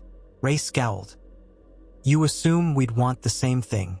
I don't even know that I'm Targaryen, let alone Lannister. I never asked for any of this." Edera's voice softened. "Often, children of noble lines have no choice in the roles thrust upon them.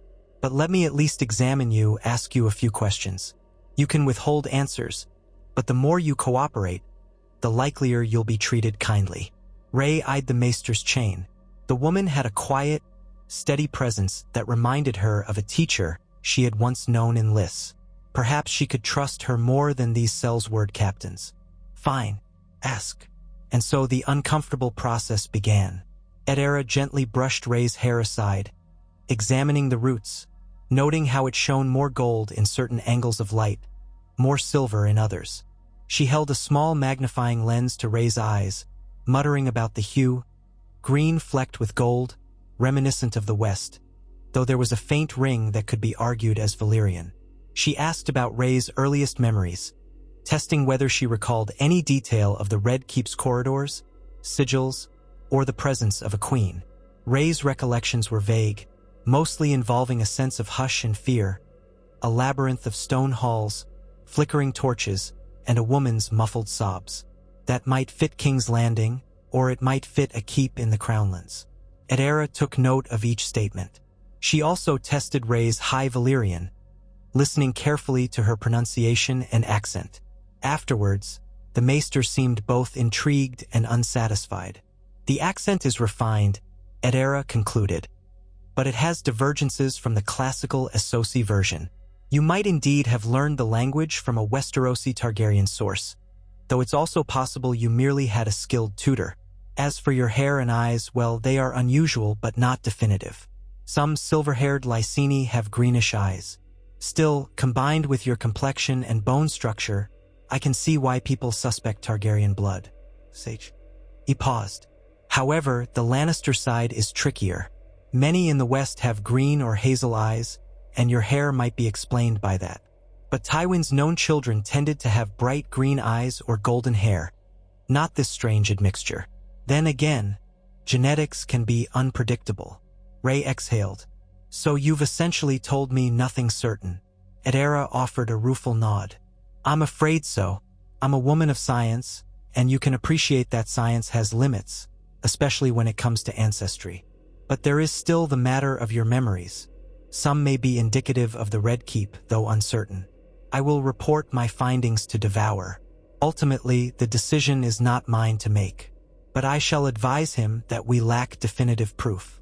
You may be exactly who they suspect, or a cunning pretender, or an unwitting woman with coincidental features. The surest evidence would be if you recognized individuals who served Queen Riella, or if you possessed some documented link. Ray scoffed. I have no letters, no personal tokens, no family ring. All I have is a few faint memories and the rumor that a midwife might know something. Adara's lips compressed thoughtfully. In that case, I suspect the Golden Company will intensify their search for Barina, or for any retainer who once served Riella. Until then, they'll likely keep you under guard. They won't want to lose you, but I'll recommend they treat you well. However, I cannot guarantee your safety if their superiors decide you're of no use. That was hardly reassuring, but Ray nodded numbly. You've done all you can, I suppose. Adara stood, gathering her notes. She paused at the tent flap. If Prince Aegon arrives before we find Barina, you'll likely meet him. I advise you to consider what you want from such a meeting. If you alienate him, you risk making powerful enemies. But if you show him you might be an ally, you could gain a certain measure of autonomy. Ray offered a bleak half-smile.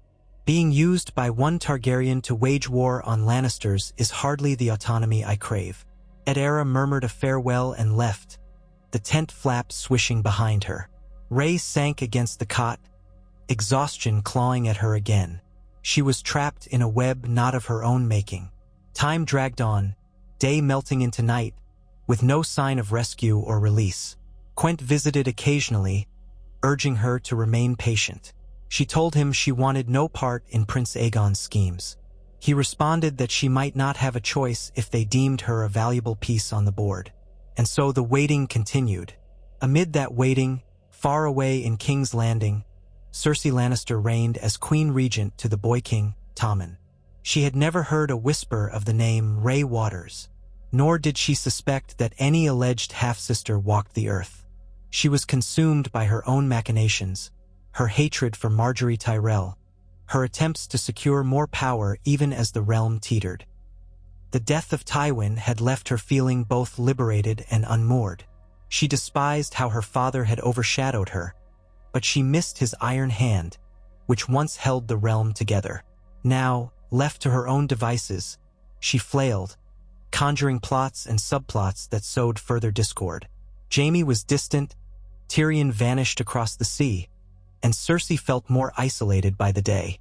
Yet if she had known that a rumored daughter of her father and Riella Targaryen still lived, Cersei would have unleashed every resource to hunt that woman down and silence her, no matter the cost, because the existence of such a child would be an affront to her father's legacy, and a blow to her own claim on power.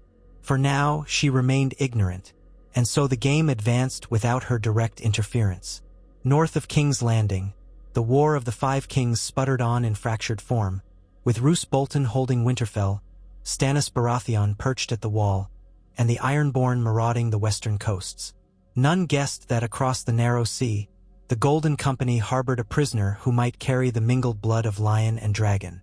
None guessed that this woman's fate, if publicly revealed, might shift alliances in ways no one could predict.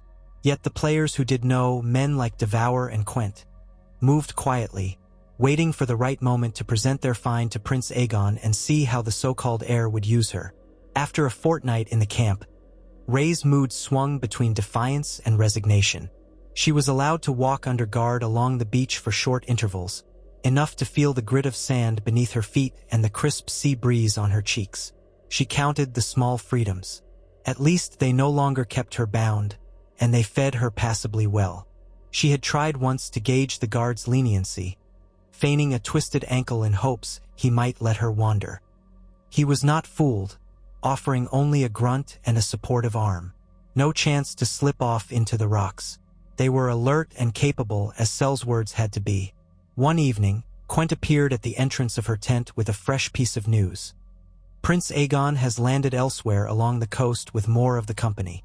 He's consolidating alliances with certain lords from Westeros who've come seeking him. In a few days, we'll likely bring you to him. Ray stared daggers at Quent. And then, if he deems me worthless, will he let me go? Quent shrugged. That depends on the prince, though I expect he'll be curious. If you're indeed the child of Riella, you are his aunt or half-sister, depending on who fathered you. He shook his head. It's a puzzle, but if you can prove you're not a threat, or if you choose to join his cause, I imagine he'll keep you close. She let out a bitter laugh. And if I want no part of it, will I be locked in a tower for the rest of my life? He said nothing, which was answer enough.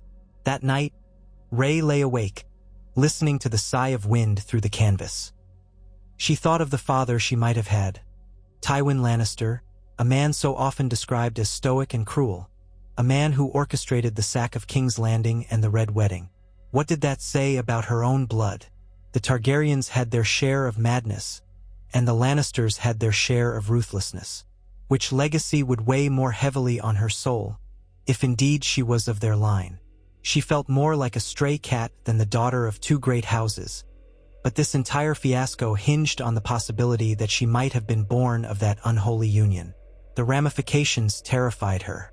When dawn broke, the camp was stirred by the arrival of a small party of riders from the west. Ray heard the commotion outside. She peered through the gap in the tent flap to see men dismounting, wearing the Golden Company's devices. They conferred with Devour, who gestured to her tent. Soon, Devour himself strode in with an air of expectation. Quent followed, along with an older man whose left ear had been replaced by a ragged scar. "We're moving at midday," Devour announced curtly. "Prince Aegon has called for us to join him at his main camp near the ruins of Summerhall, well inland. We'll travel by horse. Quent will see you properly mounted. We leave in 3 hours." Ray blinked. Summerhall? That name sparked a memory. A castle where a tragedy had befallen the Targaryen line. She had read something about it once or heard it in passing. It had burned decades ago in a mysterious fire that killed King Aegon V, among others. Devour nodded. Yes, a suitably symbolic place for a Targaryen prince to plan his return. Is it not? The location is hidden enough for now, though word will surely spread before long. He eyed her. Don't bother trying to escape. The route is dangerous. You wouldn't get far on foot, and will be heavily guarded. If you behave, we'll allow you a horse and minimal restraints so you can ride in comfort. She said nothing, stiffening her shoulders. Inside, her nerves churned. She had little choice but to comply. The men left the tent, leaving Quent behind. He cleared his throat awkwardly. "I'll bring you a fresh cloak. We have one in the company's stores that will fit better than what you wore from Volantis. And we'll provide you with boots if you need them." She mustered a cold glare. How considerate. He bowed his head slightly, then exited. Ray's emotions warred between dread and an odd, reluctant curiosity about this prince who claimed to be Rhaegar's heir. If he truly was the rightful Targaryen, did that make him her nephew or brother or cousin? The lines spun in her mind, and it felt unreal. She longed to be rid of it all, but now, at least, there was a chance for clarity. She might even glean new knowledge of Rhaella Targaryen's final years. And if, in the end, she had to fight or flee, so be it. She would not be passively led to slaughter. Midday came swiftly. Sellswords bustled about, packing tents and loading supplies onto mules. A chestnut mare was brought for Ray. The guard looped a rope around the mare's neck, then to another horse, effectively linking her mount to the column. The message was plain. Even if she tried to gallop off, she would be tethered. Ray clenched her jaw, swinging into the saddle with as much dignity as she could muster.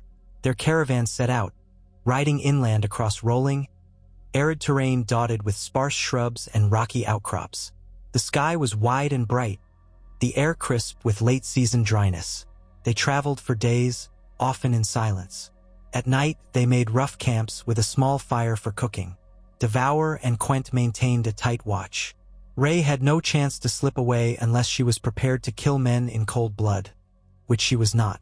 So she endured, the rope biting into the horse's flesh whenever she drifted out of formation. She found no comfort in conversation with her captors. Occasionally Quent tried to speak with her, but she offered only curt replies. The best she could do was study the terrain, hoping to memorize potential escape routes if an opportunity arose. After nearly a week, they entered a region of rolling hills that gradually gave way to denser woodlands. The ground turned moist in places, the air cooler. Evening shadows lengthened under tall oak and chestnut trees. The Sellswords pressed on, guided by a tattered old map.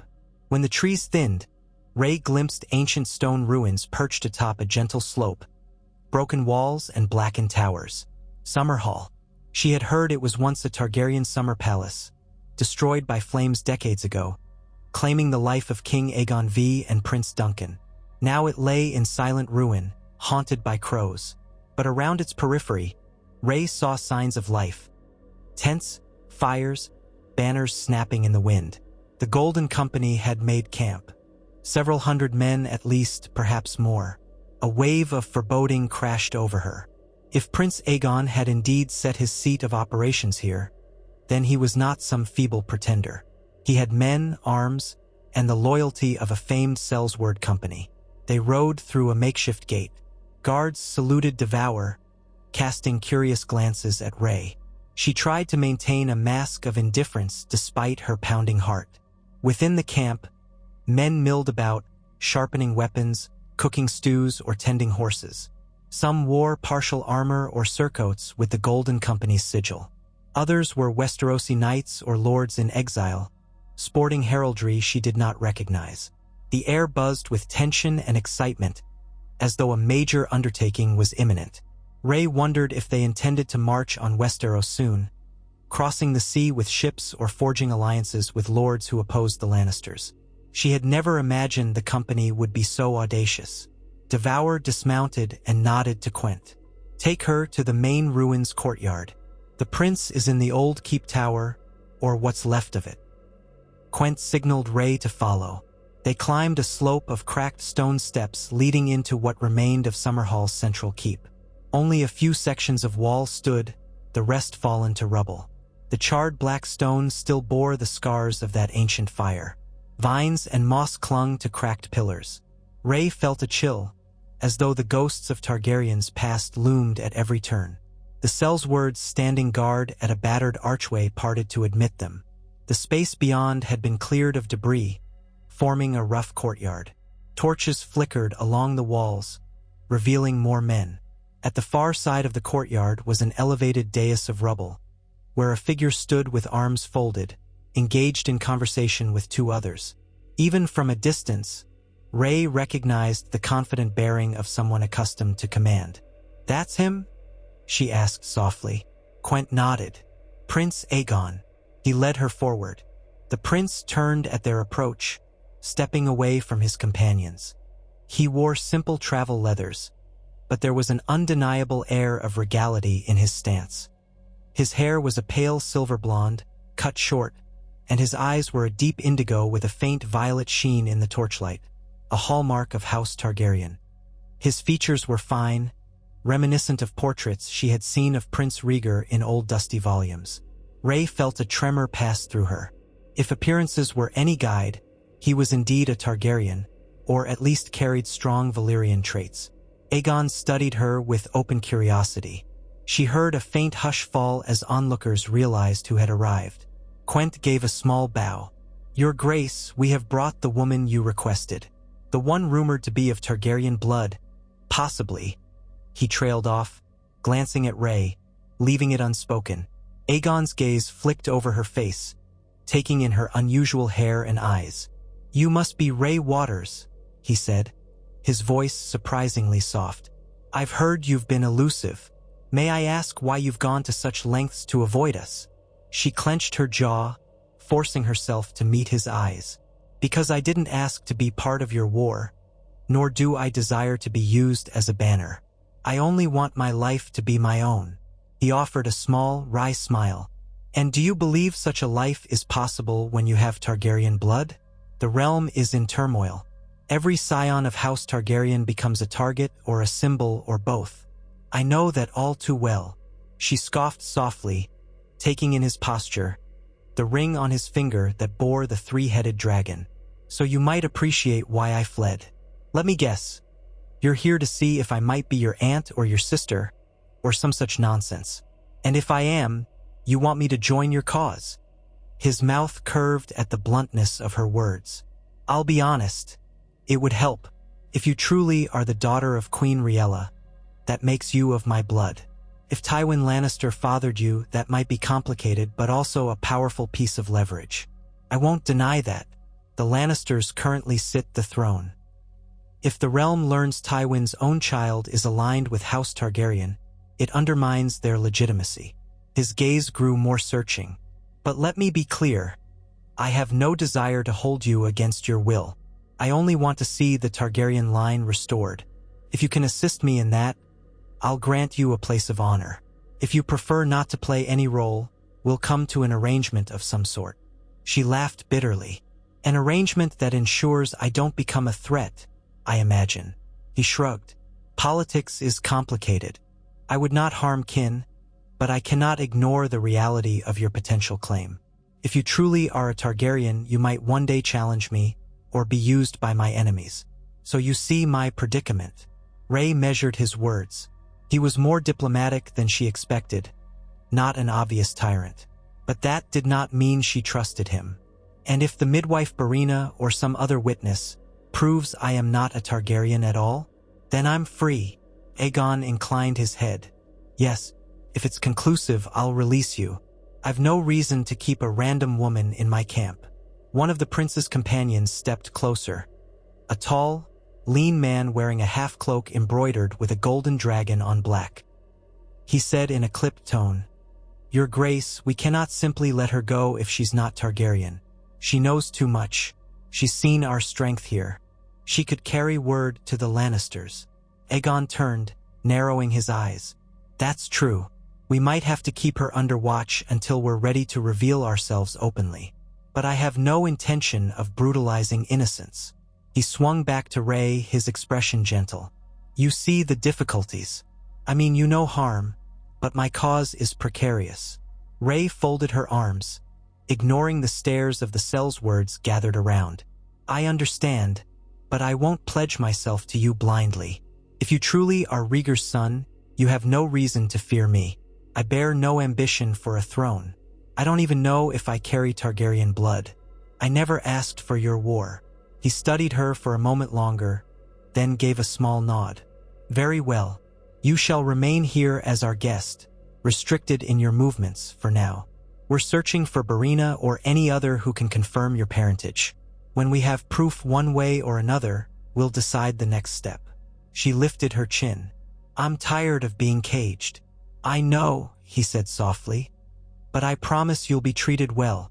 I hope, in time, you might come to trust me at least enough to speak freely." The Lannisters who killed my family and usurped the throne will not treat you kindly if they learn of you.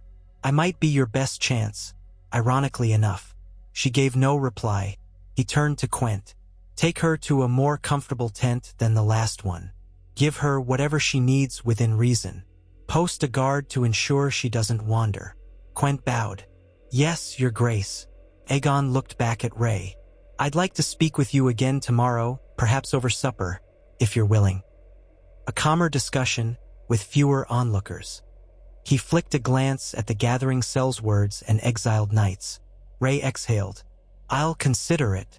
He nodded, then motioned her away. Quent nudged her gently, leading her out of the courtyard. As she turned, she felt a dozen pairs of eyes on her, some curious, some suspicious. She wondered if they all believed she was indeed the child of Rhaella Targaryen and Tywin Lannister. If so, they might see her as a cunning half-lion, half-dragon, a monstrous or miraculous figure that could shape the fate of the realm. And she could not even confirm or deny that monstrous rumor. She wished she had definitive proof it was false. But that faint memory of shadows in a red keep corridor would not leave her. Somewhere out there, perhaps, was the old midwife who knew the truth. Until that truth was found, she was adrift in a storm of alliances, rumors, and ambitions far bigger than herself. Thus began her uncertain tenure in the camp at Summerhall, as a reluctant guest of Prince Aegon Targaryen, with the Golden Company poised to march into Westeros the moment the winds of war favored them. The remains of the old keep rose around her like jagged teeth, and every night she half expected to see the ghosts of dead Targaryens drifting amid the ruins, lamenting the tragedies of old. In a sense, she was one such ghost, a relic of a union that should never have been, condemned to wander in fear and doubt. Each new dawn, she asked herself the same question. If she truly was the daughter of Rhaella Targaryen and Tywin Lannister, what did that make her? Was she a bridge between the houses or the embodiment of a feud? Was she a rightful heir or a living scandal that the realm could never accept? She had no answers, only the sense that events were building toward a climax. Daenerys Targaryen was rumored to be across the sea with dragons, gathering her own strength. Prince Aegon was here in the burned husk of Summerhall, preparing to challenge the Iron Throne. And somewhere in that swirling storm, a single woman might hold a small but significant key, knowledge of an impossible parentage that could tilt the Game of Thrones in unexpected ways. She longed for a life free of crowns and claims, but in the Seven Kingdoms, bloodlines were destiny. And her blood, if the rumors held true, was among the most dangerous mixtures in living memory. She could only wait, watch, and brace herself for the moment when truth emerged, if it ever did. Perhaps that revelation would ignite the realm yet again, like a fresh spark in dry tinder, unleashing a conflagration that no one could quell. Or perhaps it would fizzle into obscurity, leaving Rey Waters alone in the ashes of a dream that was never hers to begin with. In either case, she felt the jaws of history closing around her, and she did not know if she had the strength to pull free.